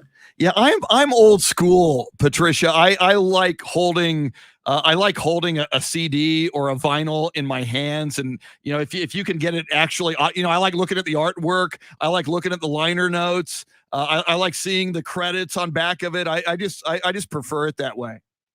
That it has, and it has on my website all the translated Spanish lyrics for the Spanish songs on there too. So, my website would be great. And I want to say, you mentioned this earlier, and I just want to underscore it. You mentioned how this album and these songs were inspired by what you and so many of your friends did to raise money for the San Antonio Food Bank. I've always said this, Patricia, and I believe it. When you use your platform for good, obviously you've had an amazing music career. You've had an amazing acting career. It continues. And for you to, from your hometown, recognize there's people who could use some help here. How can I mobilize who I am and what I do to raise some money to make these people's lives better? I absolutely love that. Kudos to you and everybody who participated in that project. Oh man, I feel the same way, and I wanted this to be like a miracle for people to know that when they do give, they get so much more in return. I never saw this coming. It was only supposed to be a single by last Christmas. I wrote Santa's on His Way, the first track on the album. It was only supposed to be a piano and vocal because we were in quarantine. But when Scott Plunkett from Chris Isaac's band sent it back to me, he's a piano player. He sent it back sounding like a big band orchestra. That's when I was inspired. I heard Baby Jesus' voice saying, "Don't do a single for me. Do one for me. Do a whole album. I hope to make 7 albums. Do it for me." That is tremendous. I love it. I absolutely love it. As I mentioned, a lot of people are reacting. I see a guy, Tracy Bogert, who's like a regular listener and viewer of the show, says, "We saw Patricia with Joe King Carrasco at Sam's Burger Joint before COVID. She is one hell of a singer." And he says, "My daughter has a band in Austin, Of the Roses. Would love to warm up for her one day." So we're even pimping other bands for you this morning, Patricia. Right. Keep rocking, y'all, you know. In this darkest time, it feels like everything's shadowed, but that's when the light comes in, right? And that's how I feel about this album. It's a gift to the world with Ruben Blades that got on it. Oh, my God. Ruben Blades wrote with me. He co-wrote with me, and I couldn't believe I even got to him, but he knew the importance of this miracle album, too, because of what we're all going through. We need a little Christmas all year long. So this will be a gift to the world. I love it. And what's so cool about a Christmas album, Patricia, and you know this better than anybody, being a singer, songwriter, musician, is, there's popular music and you hope that it lasts and you hope that 10, 20 years from now, somebody's going to be listening. But there's something about Christmas music and Christmas albums, especially something this good. We just heard Santa's on a Rampage. Probably long after you and I are gone, there's going to be people listening to this album and listening to Santa's on a Rampage and just loving it. And I just love the enduring quality of music and how it can last so long. It's just so cool. Thank you so much, Chris. And another thing too, like you had mentioned, when they found out that how this album came to be, guess who else is on the album? Stephen Ferroni, the drummer of Tom Petty. Oh my God. Wow. Carmine Rojas of David Bowie's band, the bass player. He's on it. Unbelievable. And Tommy Price, who just moved from New York to San Antonio before COVID, my hometown. He's on it. Rosie Flores, David Grissom. We wrote a beautiful song that Stephen Ferroni plays on. And Joe Reyes from San Antonio. He's on it. Grammy Award winner. And I know Joe. I love Joe. Yes. Joe, and then 3 members of Chris Isaac's band. So it's an all-star band, but they did it in their quarantine home studios. That's the miracle, that we all came together on this album of 10 original songs that came from, it was divine inspiration, divine intervention, that Baby Jesus did not want just one single. He says, let's give them 10 original songs. I'll help you write the songs. I'll help you find the musicians. Just don't worry about a thing. That I absolutely love it. Go to Patricia's website, patriciavonne.com. Listen and get the album, get a physical copy of the album. Patricia, I want to mention something else to you. One of our listeners, Jason Paniagua, says, my cousin, Rosie Paniagua, went to Providence High School with Patricia. Do you remember Rosie from Providence? Of course I do. My Provets. We still have gatherings together. I love all my Provets. That's so cool. Now, okay, and I've got like 3 minutes left before the top of the hour. I've got to jump out of the segment. But I know we got the COVID thing kind of rearing its ugly head again, but any live dates in Austin, San Antonio, or anywhere we can see you live that's on the horizon? We already did our CD release parties, and because of COVID, I was hoping, I just wanted to be very cautious. But that's why I made 11 songs on the album, one cover, which includes all my sisters singing a cappella Carol of the Bells. You've got to hear. Wow.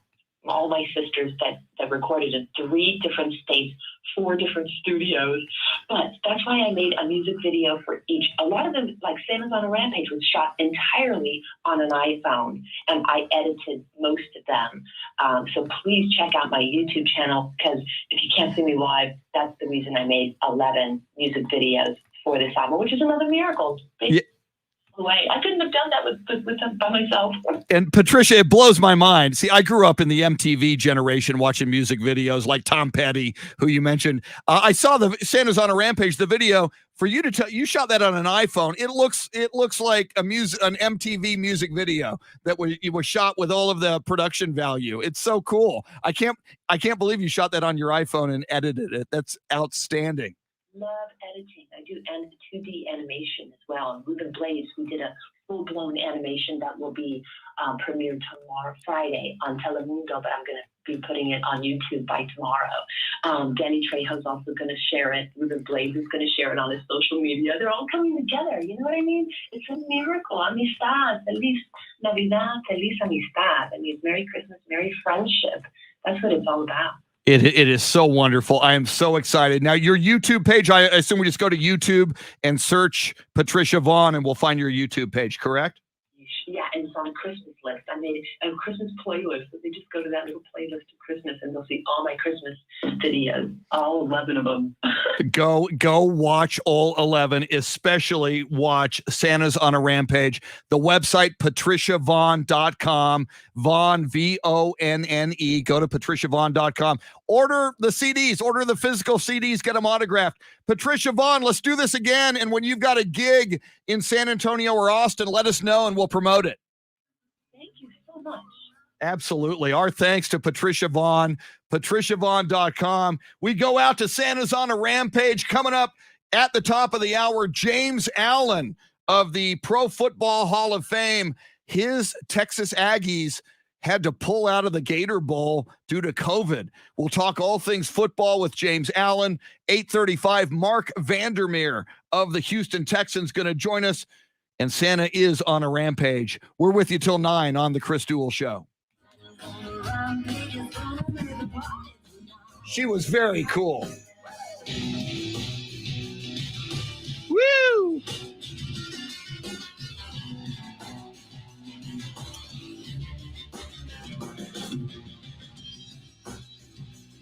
James Allen coming up.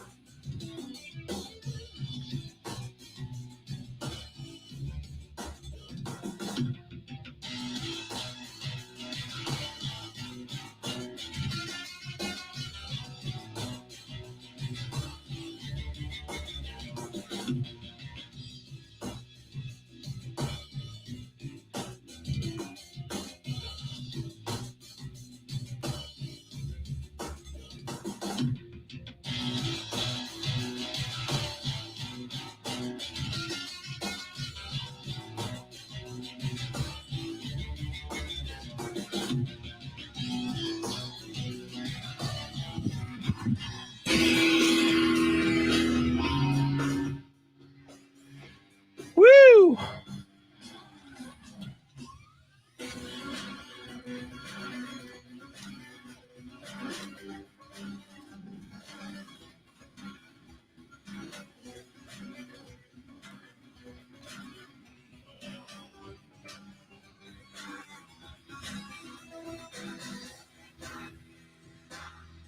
Yeah, Jason, I did not know her brother was Robert Rodriguez. My God, what a family. I had no idea.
Merry Christmas, David Valles.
I keep forgetting it is Festivus, so a happy Festivus to you and yours.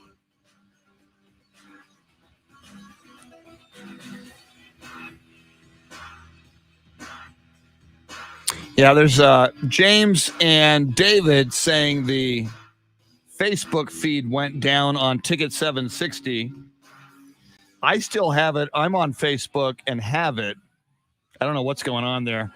They were able to go find it on AM 1300 The Zone's Facebook page. There's always, when that happens as well, there's a YouTube link that you can go to. Ticket 760 on YouTube is a possibility.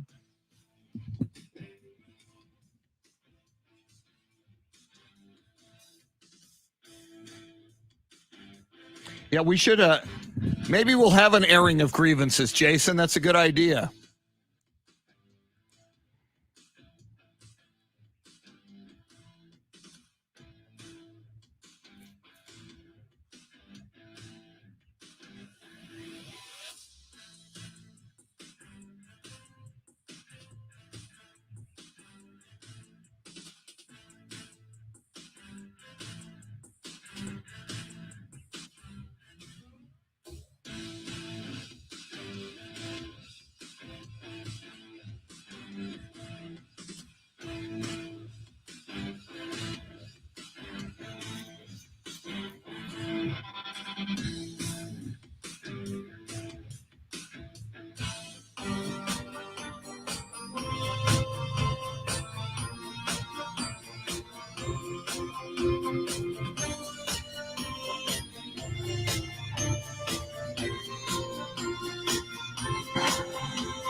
Jeremy is calling James Allen.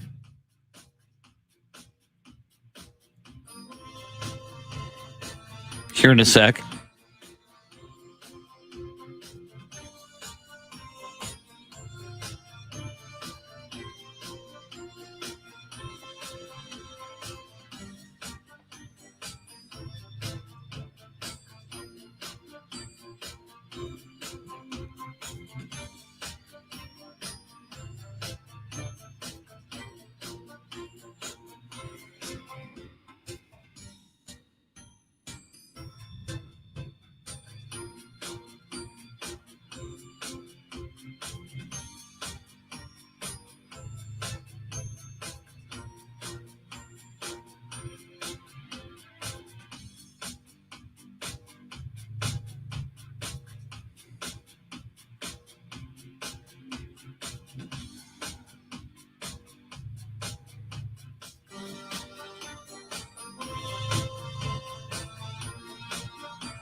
Here we come.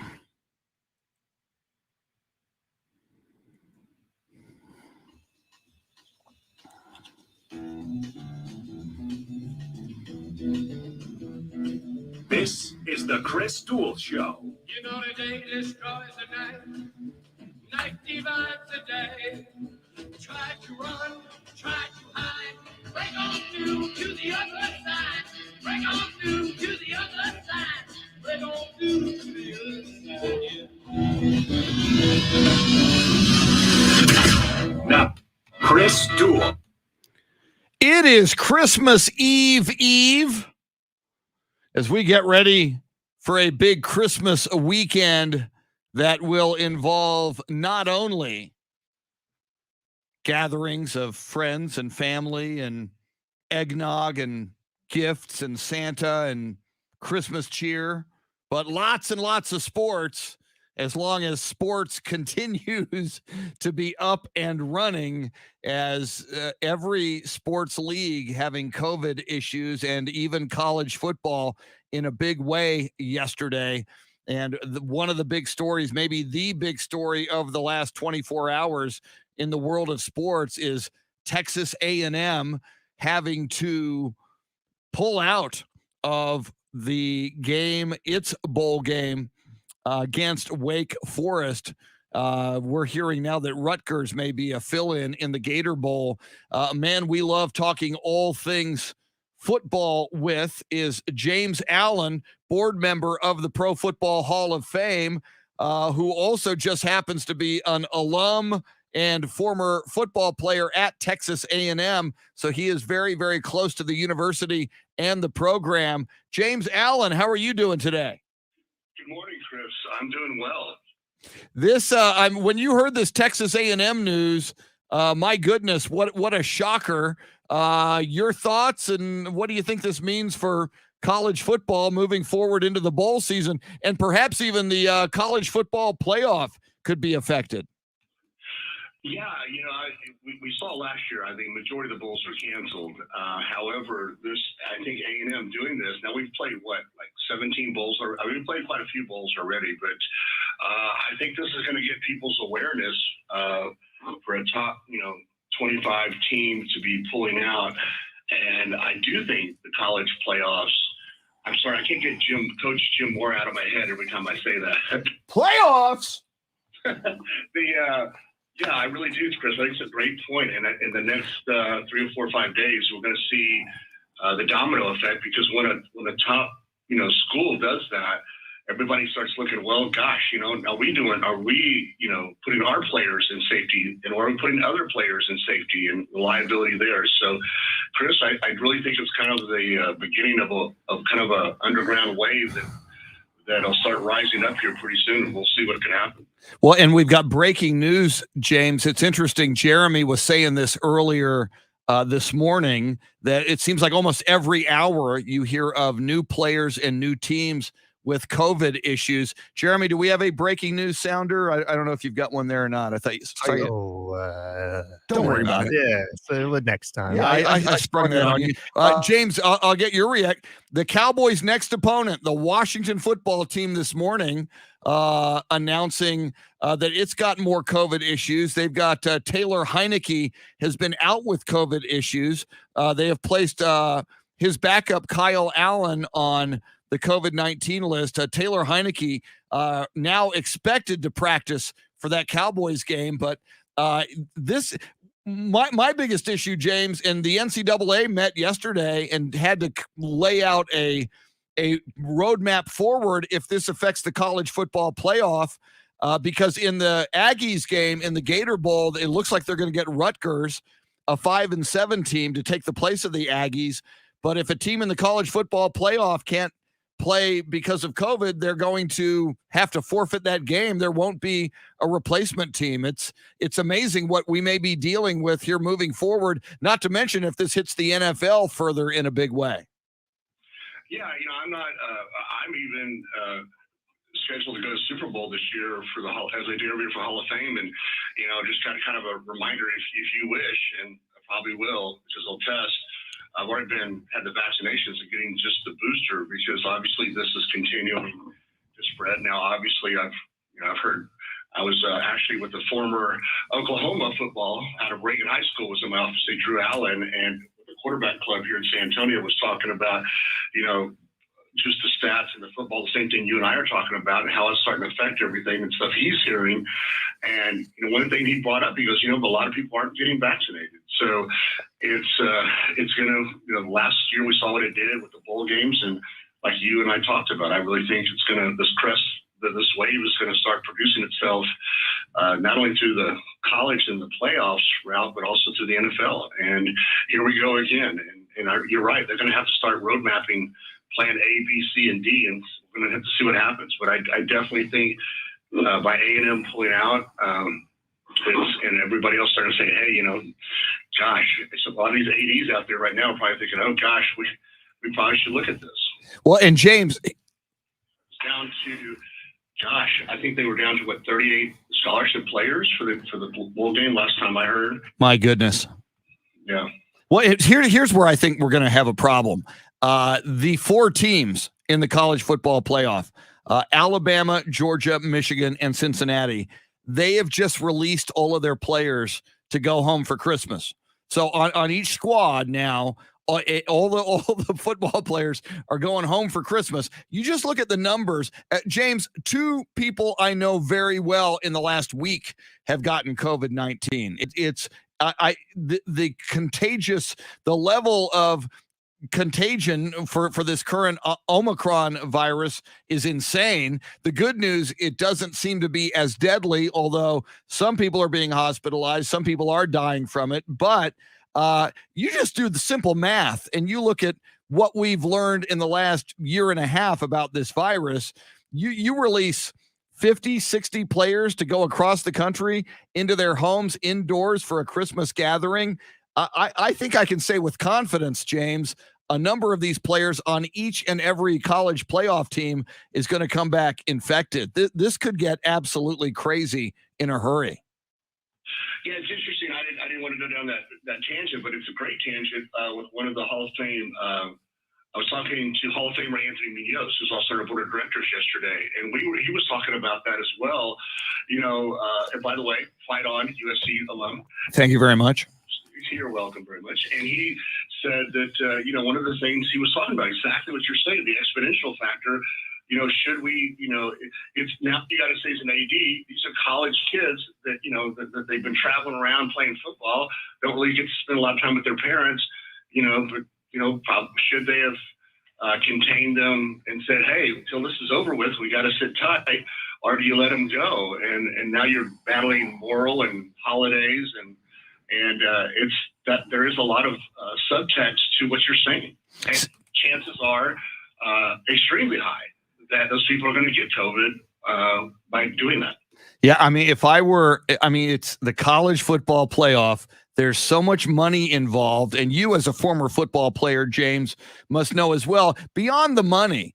I mean, for these athletes at Alabama, Michigan, Georgia, Cincinnati, to have an opportunity to maybe win the national championship, all of the money aside that could be lost if these games are canceled or if a team has to forfeit, just for the personal goals and glory and aspirations of these young men who have been playing football since they played Pop Warner or in middle school or earlier.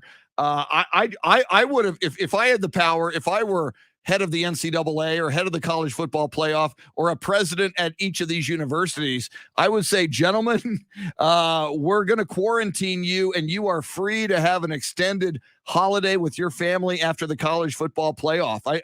I just think there's too much at risk here. And Texas A&M has just shown us if things go real bad, your team won't be playing in a bowl game. Yeah, I think that's a great point, and it's kind of a bifurcation, and not to be disingenuous to the other top teams, the other top 25, the other 21 teams. But Anthony and I, Munoz and I were talking about that, and that's what we would have said. I mean, money aside, these schools have, obviously, I think this would benefit Cincinnati a lot more. I mean, A&M and Alabama, the SEC get $42 million a year just on TV things. But beyond the money, the kids, and Anthony brought that up. because, you know, Super Bowls and championships are not, I don't care if you play in the NFL for most of your life or college, they are very, very, very rare. And that's what those people will remember. Most people will not go to the pros. And even the pro athletes, which I'm very blessed to be on the Hall of Famers, the Super Bowl ring it means everything. And I think you're right on point, Anthony, to talk about that. Those 4 teams should just be quarantined. You know, and has nothing, and money aside, these kids are kind of taking, you know, I understand the health and all the other stuff, but you have people that have a chance to national championship. I mean, yes, Cincinnati to play Alabama and Cincinnati, which I'm not going to go back to, I'm not going to bang on my strength of schedule stuff and everything else, but still, Cincinnati gets to play Alabama any given Saturday, like they say in the NFL, any given Sunday, you can win. There's always a UNLV. There's always a, you know, American hockey team. We've seen a bunch of these things happen. And those kids in Cincinnati, I mean, how many times will they get a chance to do that again? Yeah, I'm with you on that. 100%. I agree with you. You know, I may get letters and emails and stuff, but those 4 teams should be quarantined for those kids. I agree. It's a big, big deal. And, you know, you brought it up. Cincinnati playing Alabama, scheduled at 3:30 on December 31st, a week from today. You know, if Cincinnati plays Alabama 100 times, James, as you well know, Alabama probably wins 97 of those. And maybe I'm inflating, but I believe Alabama would win 97 out of 100 matchups against Cincinnati. But I think there are 3 matchups where Cincinnati plays perfect football. Alabama fumbles a ball, throws a pick at the wrong time, and that's what Cincinnati's hoping for. Sometimes David does defeat Goliath, and that is why we watch those games, and I just hope that they come off. We're talking with James Allen of the Pro Football Hall of Fame. And James, I have to tell you, I was planning on Christmas Day, and you and I have talked about the Kurt Warner movie, American Underdog, the Kurt Warner story. You've seen it. You know Kurt Warner as a gold jacket member of the Pro Football Hall of Fame. You've gotten to know him over the years. That movie is not streaming. I like it when a movie is streaming and in the theaters. I'll watch it at home because the beer is a lot cheaper at my house than at a theater. I can pause it and go to the bathroom whenever I want because I'm drinking a lot of beer, so it all works. The Kurt Warner movie is only in theaters. It drops on Christmas Day, and I was thinking, all right, you know, Christmas Day, midday, I think I'll go see the movie. Now with this COVID uptick, I don't know if I want to be in a theater breathing the air of 50, 100, 200 other people. So I might pull the plug on that because COVID is seemingly spiking all of a sudden. Yeah, and as much as Kurt is probably one of the classiest, you know, Roger Staubach-ish guys you're going to ever meet. He is amazing person, and as much as his story, they say, is probably one of the best NFL stories in history. It is a shame, and people should see it for strictly the pageantry and you were talking about, you know, having a vision earlier in the radio show and not giving up. It's too bad, but I do agree. You know, people should probably, unless they're vaccinated, probably, you know, stay home and not do it. But I'd hate to publicly say that because my good friend Kurt, but you bring up a great point. And because it's an independent film, that's why the streaming's not available as a side note. So yeah, it's on my list, and I really want to see it. We're talking football with James Allen of the Pro Football Hall of Fame. All right, James, we talk a lot of Dallas Cowboys here, as we should. Praise Tom Landry. As you know, I mean, having played the game of football and being so close to it now on an NFL level through the Pro Football Hall of Fame, we have seen over the years, time and time again, what you want to do in the National Football League is you want to get hot in December. You want to be playing your best football in December and going into the playoffs. And as I look at the NFC, I look at the division leaders. Tampa Bay is not playing their best football. They're decimated by injuries. Chris Godwin gone. Leonard Fournette currently out. Tom Brady very frustrated, throwing his tablet in the 9-0 loss at home on Monday night to the New Orleans Saints. Arizona Cardinals, they're floundering. They have lost 2 in a row. They're not playing their best football. The 2 teams that lead a division and are currently playing their best football are ranked currently number 1 and number 2 in the NFC. That would be the Green Bay Packers at 11-3 and the Dallas Cowboys at 10-4. Granted, the Cowboys offense has some issues it needs to work out, but the Cowboys defense is looking awesome. Should we dare start getting excited and optimistic, James, about the Dallas Cowboys playoff chances? That's why they're called fans, right? Short of for fanatical, and I'm a big fan of that pageantry. It's a great storyline. I didn't think the Cowboys would go very deep in the playoffs, and a lot of people want to throw eggs at me. And I love and got to know Tom Landry Jr. pretty well up in Dallas, and I love Tom Landry. I love the Cowboys. Jerry sits right by me on the board. However, as they always say, like you said, well, whoever's hot and injuries. Bill Parcells said injuries determine playoffs and what's available and who your strengths are. And you had the Cardinals in Tampa Bay, which I think were for sure Super Bowl bound, and so it's anybody's game. Cowboys actually have I'll say it, a legitimate shot. And I am not a future Hall of Famer Aaron Rodgers and everything else, but I just have found that he is not great under intense pressure. And I think that all the stars and all the stats and all the personnel and all the matchups are lining up for Dallas at this time. That would be so cool. And again, it may be with Tampa Bay struggling, maybe the Cowboys on a collision course with the Green Bay Packers in the NFC Championship game at Lambeau Field. Long way to go, but it's something to think about. James, I do want to bring this up because I did have the plan. I know of no other person personally. I mean, I've got to meet a lot of people in radio over the years, James. I got to interview Roger Staubach. Roger invited me and Steve Duraco, The Rock, and Dawn Murphy, Dawn Hall, our producer, into his suite at Texas Stadium. I've gotten to interview 2 presidents on the radio. I'm very proud of that. But I've never until now known a man who has a taco named after him. In San Antonio and in Austin, we take our tacos seriously. You, sir, at Fuegos have correct me on the title if I get it wrong, the James Allen Monster Veggie Taco named after you. And I had planned on going to Fuegos. There's the new location by UTSA, and on video ordering the James Allen Taco and sampling it for the first time on video. Then I've been thinking about it.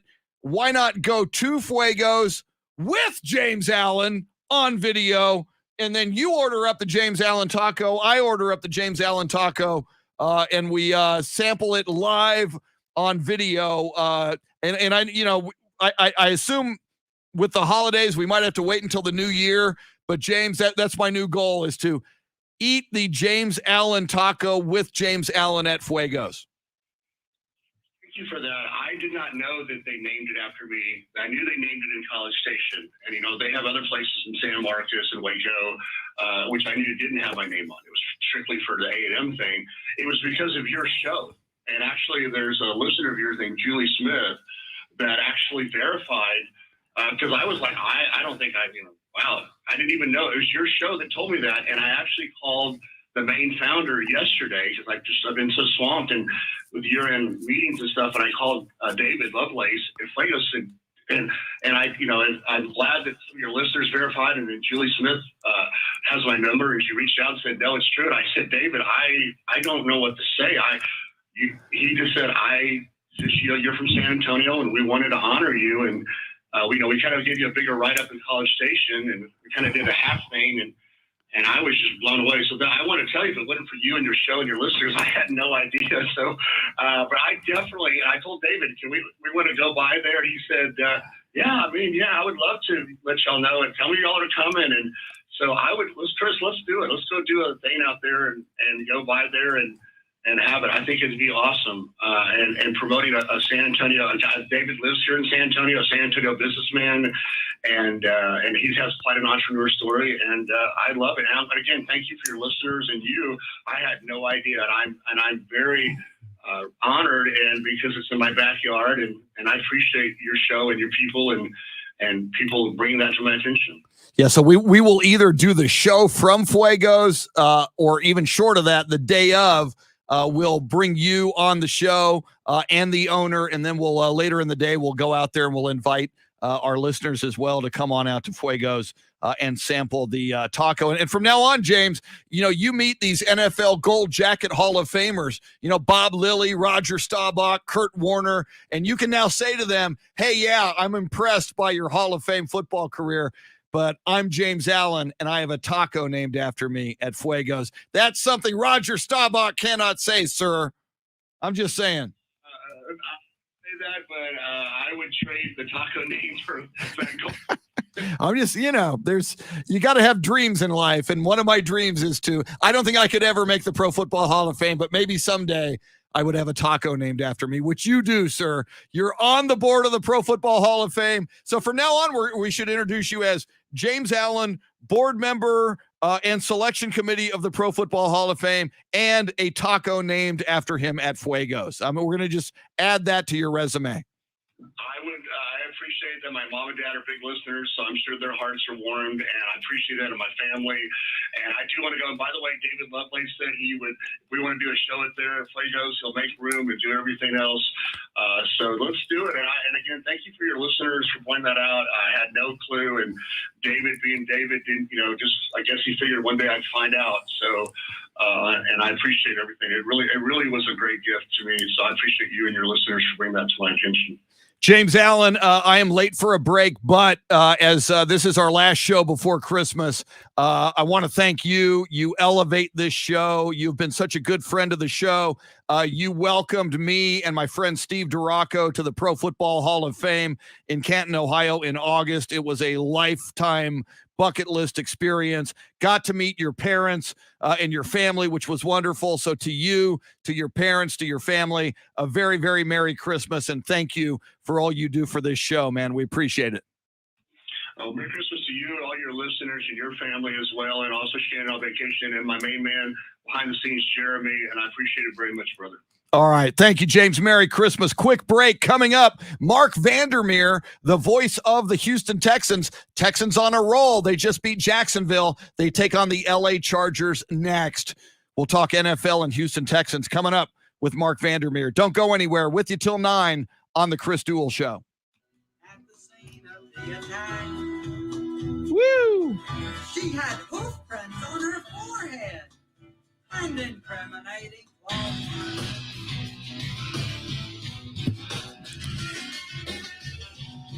Yeah, apparently Wes and John, whoever else may be here, apparently Facebook blocked us on the Ticket 760 account I thought I could play the music of Patricia VONNE. I didn't think that they would yet recognize her song, but they did. And I apparently, according to Facebook, illegally played her music. So they blocked us. And I for whatever reason, they didn't block us on AM 1300 The Zone, which is crazy because as a radio station, we pay for an ASCAP license. We pay for a BMI license. I had the artist on. She knew we were playing her song on the radio. And thank you, Facebook, for blocking us. I need some more ice. I'll be right back. Mark Vandermeer coming up.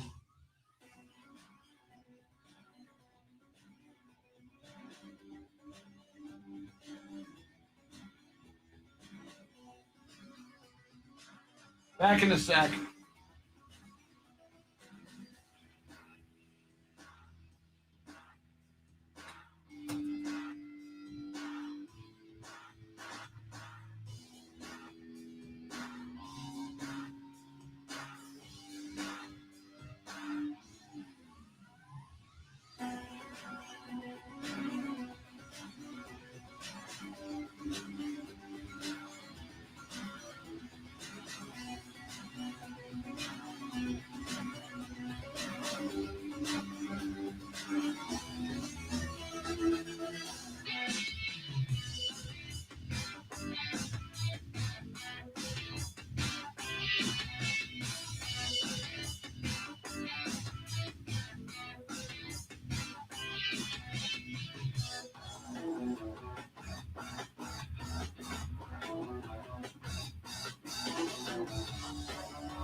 All right.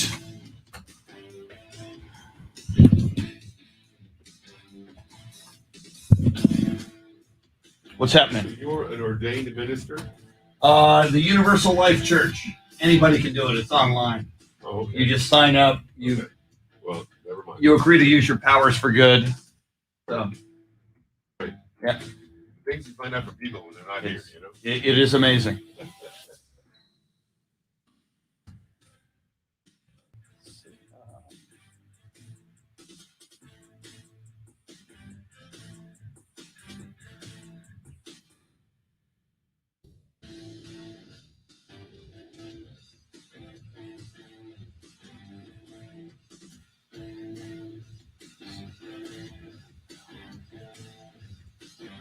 Mark Vandermeer, voice of the Houston Texans, going to join us.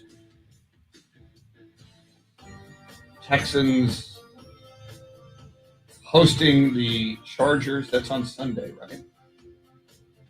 Yes, it is. High noon, NRG Stadium.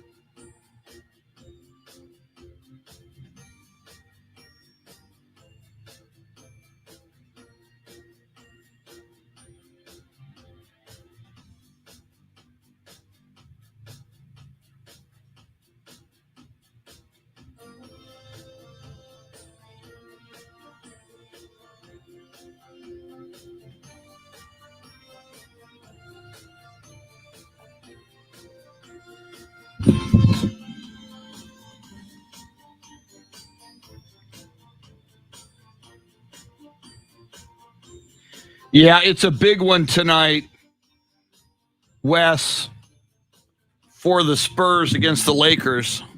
Anthony Davis out. There's word that LeBron may have tweaked his ankle last night. So we shall see. But with or without LeBron, hopefully the Spurs win that one. They would have won 9 out of 14 if they win tonight, and it would be 3 out of 4 on this road trip, which would be phenomenal.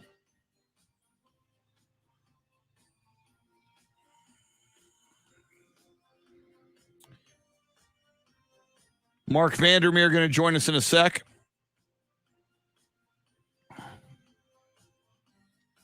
Wes going to a Spurs Jazz game on the 27th. That'll be cool.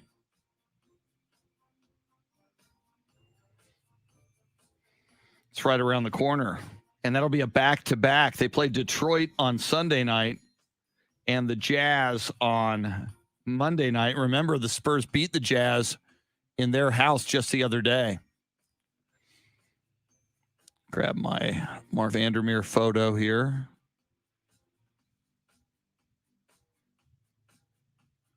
There he is.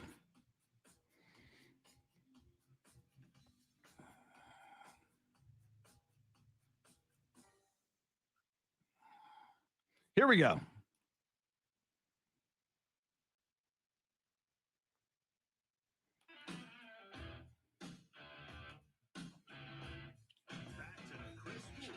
Shannon, Celtic, Sweeney.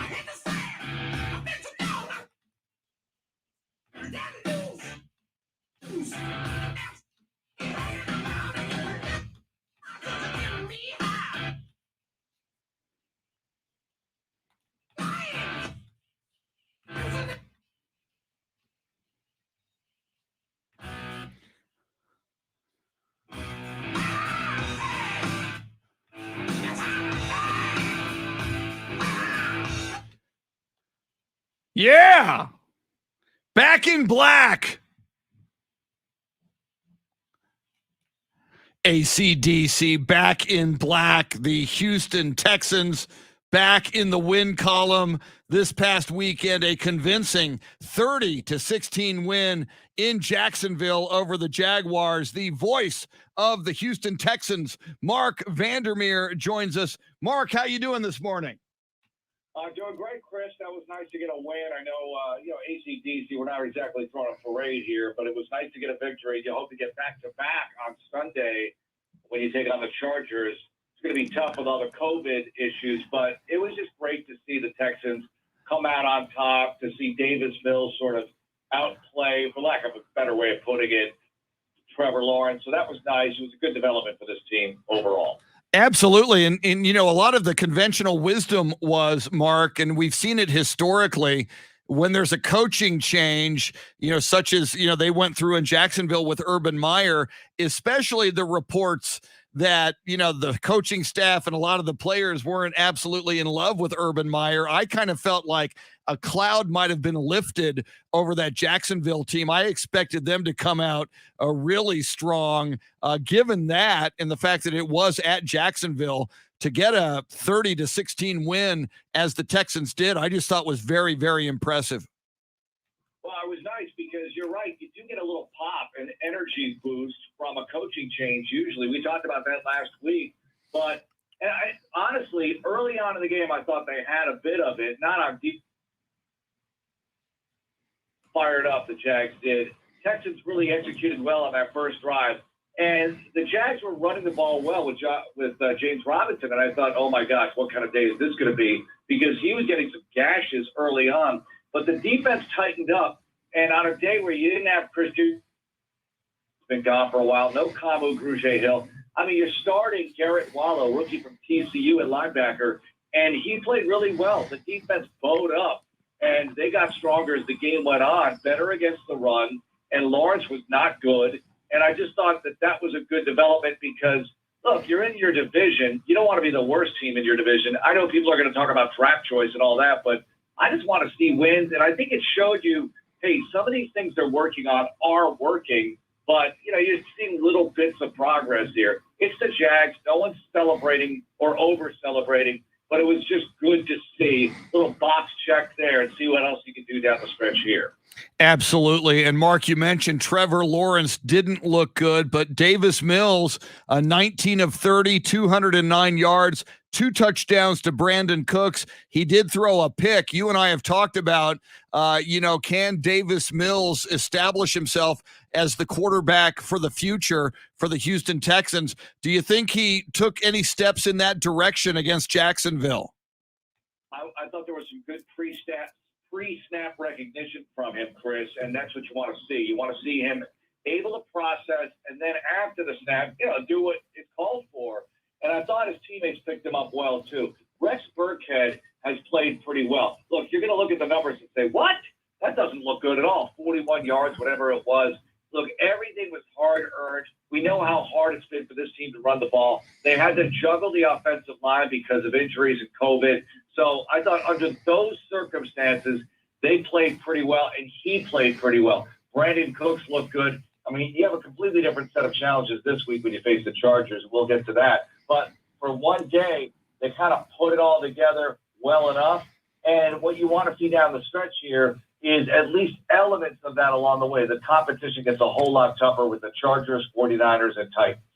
Yeah, that is a formidable final 3 games coming up, and we'll talk about the game against the Chargers coming up. Talking with Mark Vandermeer, the voice of the Houston Texans. He'll have the call high noon on Sunday from NRG Stadium as the Texans host the LA Chargers. As you mentioned, Brandon Cooks catching the 2 touchdown passes. He had as he's been all year long, just one of the impact players on offense. 7 catches, 102 yards, and the 2 touchdowns. I believe I heard that Brandon Cooks does have some COVID issues right now. What is it? Seems like every team in every sport has COVID issues. Texas A&M having to cancel its bowl game due to COVID. What is the status of Brandon Cooks, and how many Texans players might be affected by Sunday? Well, we got a bunch here, Chris, because what you're hoping is the guys who were on it, right? You had 11 guys on it last weekend, and you're hoping some of them come back to offset what you put on this week. And what you put on this week includes Brandon Cooks and Kaimi Fairbairn, who was a special teams player of the week candidate after knocking in 2 field goals from 51 plus.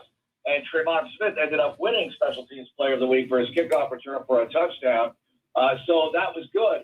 But with Cooks, I'm not sure if he's going to be able to have time to get 2 negatives in before Sunday. So that's a huge concern to play without him if that has to be the case.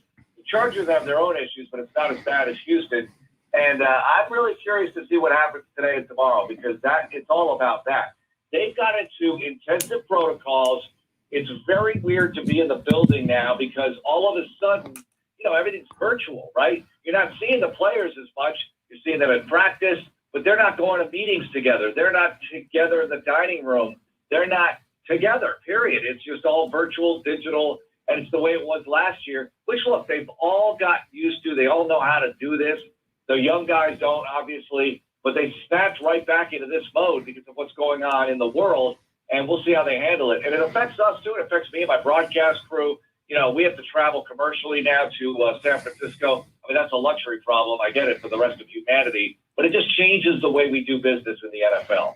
Yeah, and just looking at how it is affecting every team, I've been telling people that on the radio. If you look at what's happening in sports, we have to assume in our own lives, if you're going to travel, if you're going to be at an indoor gathering for the holidays, certainly COVID is a risk and something to be concerned about and vigilant about. Talking with Mark Vandermeer, the voice of the Houston Texans, you mentioned Kaimi Fairbairn. Do you know if he can't go against the Chargers, what options might be there at kicker? Is there another kicker standing by? Well, the fans are all going crazy on Twitter, like, have Justin Reed do it. Remember, he kicked off in the preseason one game. He feels like he can do it. Not so fast, as Lee Corso would say. I'm not so sure about that. I wouldn't be shocked if they haven't signed a kicker already or they're not thinking about it today as an emergency precaution. We've seen this around the league. There are always guys out there who could do it, possibly do it. Now, if they were great, they'd be with a team already, but they might be able to help you out in a spot. Look, opening weekend, Joey Sly for the Texans, because Fairbairn was on IR. Sly made all his kicks in that opening week victory over Jacksonville, and then he started to get a little shaky. The second week, he missed a kick, and then Fairbairn came back, and the rest is history. And Sly ended up with, I want to say, the Panthers. I don't know where he is now. Maybe he's available. But a player like that is who you'd be looking for. And, yeah, it is dicey, but at least a kicker is the kind of person you can bring in. It's kind of like baseball. Go play shortstop. Go play center field. I know there are nuances to every team, but that's why baseball is the best all-star team, because you play the position the way you play the position. It's not so team-determined. Obviously, NFL football is different when you're talking about, hey, we need a receiver. Well, geez, that's tough. You have the whole playbook, and you've seen quarterbacks coming off the street and have to play. Garrett Gilbert, anybody, the other night? He actually played pretty well in circumstances. So I think with Fairbairn, you'll find a way out. And speaking of quarterbacks, Mark, Texans going up against one of the best emerging quarterbacks in the NFL these days, Justin Herbert, who has just over the last 2 years proved he is the real deal. What do you got to do to try to slow this guy down on Sunday? I think you have to keep everything in front of you. He prevent the big play because he can chuck it long. Seattle burned the Texans with that long pass from Russell Wilson to Lockett. And then in the next game, Lockett is unavailable for Seattle, and they can't throw it past 15 yards, and they lose to the Rams. It's one of those situations where you have to make sure that they earn everything. And I never count this defense out, even undermanned. They find a way to get takeaways. They find a way to stay in the game. They didn't do it against the Rams, but every other team, even Buffalo, when you look at the final score, it doesn't tell the whole story. We've talked about that. They'll keep you within striking distance. I think a lot of this is dependent on the offense trying to possess the ball, if at all possible, against the San Diego. I said it. The Chargers defense, Chris. I still say San Diego Chargers. I still say Oakland Raiders way too often. Finally, Mark, this game, Chargers-Texans, the day after Christmas at high noon. Does that affect your Christmas day with family while the family's opening Christmas gifts? Are you looking at charts and statistics and preparing for the broadcast? No, in my profession, this year's schedule is a layup as far as that goes because you're at home. And Christmas is free, right? It's a Saturday. It's perfect. On a Friday, I'd have stuff to do, but they would make it a little easier for all of us. Christmas is tough when it's on a when you're traveling. You know, if you have to travel Christmas Day, well, usually if you travel, it's later in the day, so at least you get Christmas morning and Christmas Eve with your family, and that's what it's all about. So I've had interesting situations, just put it that way. If you have to play like a night game on Christmas Eve, that's tough. We did that at home once, but it was kind of cool. You know, we played on Christmas Eve, and I came home, and it was late on Christmas Eve, but at least I was there for Christmas morning the next day. So this is pretty easy this year relative to that, and we'll see how it goes. I mean, it's always fun just to be involved with this whole league, no matter what the situation is. Absolutely. And once again, the day after Christmas, Sunday, high noon, NRG Stadium, Houston Texans hosting the Los Angeles Chargers. Mark Vandermeer will have the call on AM 1300, The Zone out of Austin, Ticket 760 out of San Antonio, and across the Houston Texans radio network. And Mark, as we go into Christmas, man, we just love having you all season long on the radio. It's just a joy, and it's so much fun, and we learn so much from you. So to you and your family, Mark, a very, very Merry Christmas, and thanks for all you do for us, man. We appreciate it. Are you kidding? You guys are the best. Thanks so much for being involved with the Houston Texans. And Chris, Merry Christmas to you, your family, Shannon, everybody involved with the station, the stations. And it's a thrill for me to be on every week. So thank you very much, and happy holidays. Same to you, Mark. Thank you so much. Mark Vandermeer, voice of the Houston Texans. He's also a great follow on Twitter at Texans Voice. Go follow him there as well, and be tuning in high noon Sunday, Ticket 760 and or AM 1300, The Zone. Unless you're in Houston, then you can catch him on the flagship station out of Houston with the call for the Houston Texans. We want to thank and wish a Merry Christmas as well to our other guests, James Allen of the Pro Football Hall of Fame, and of course of taco fame. You've got the Pro Football Hall of Fame, but you've got taco fame, because he's got a taco named after him at Fuego's. Our thanks to Patricia Vaughn as well. This is our final. We're not here tomorrow, but we'll be back on Monday. So it's our final show before Christmas. So a Merry Christmas to Shannon Salty Sweeney and her family. A Merry Christmas to all of our listeners and all of our viewers. And of course, Jeremy KOLOK, a Merry Christmas to you and your family. Any special Christmas plans for you? Anything happen out of the ordinary for you and your family? No, not with Christmas specifically. I'm just going to enjoy it. Hopefully watch some good NBA basketball, watch some good bowl games in the surrounding days. And then, I if everything goes to plan, I have a ticket to the Dallas Cowboys versus Arizona Cardinals game on January 2nd. Dude! So that's kind of what I'm looking forward to once we get over Christmas here. That is so cool. I look forward to that, and we'll expect a full report when you return on January 3rd. Jeremy, as always, great job, man. I love what you do. You're fantastic. Merry Christmas to you and your family. Thank you, sir. Merry Christmas to you as well. Very, very cool. Thanks, everybody, for being a part of this show throughout 2021. We'll see you on Monday. Have a very, very, very and safe Christmas. Adios. Merry Christmas. Feliz Navidad. Later.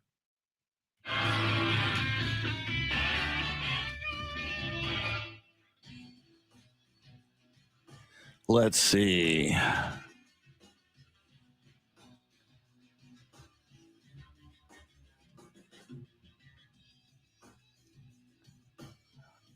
Duel, do you ever use cuss words? Cuss words. Your vocabulary is very proper. Foamfoot, shit, no, I don't use no cuss words.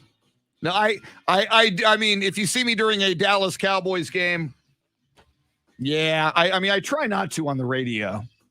And over the years, I used to let go a bunch of hells and damns on the radio. But when I was doing the afternoon show, and sometimes in the morning, I would have parents saying, hey, I listen, but I'm driving my little girl to school and she's 8 or something like that. So I've over the years, I've kind of, the more I would hear that from people, the more I would say, all right, I'll tone it down a little bit. So, but yes, I do have a potty mouth, but I try to keep it in check on the radio. So thank you, Foamfoot. That was very nice. Jason Paniagua, thank you, and Merry Christmas. Let's see. So, I mean, this conclave in January might turn into Fuegos with James Allen, by the way. This afternoon, I will be at Twin Peaks from 3 to 5, Park North location. I hear Steve Duraco is coming out to that, so there's that. Merry Christmas. See you on Monday. Spurs game tonight. Because it's West Coast, we probably won't do video for React afterwards because it'll be so damn late. It'll be like midnight.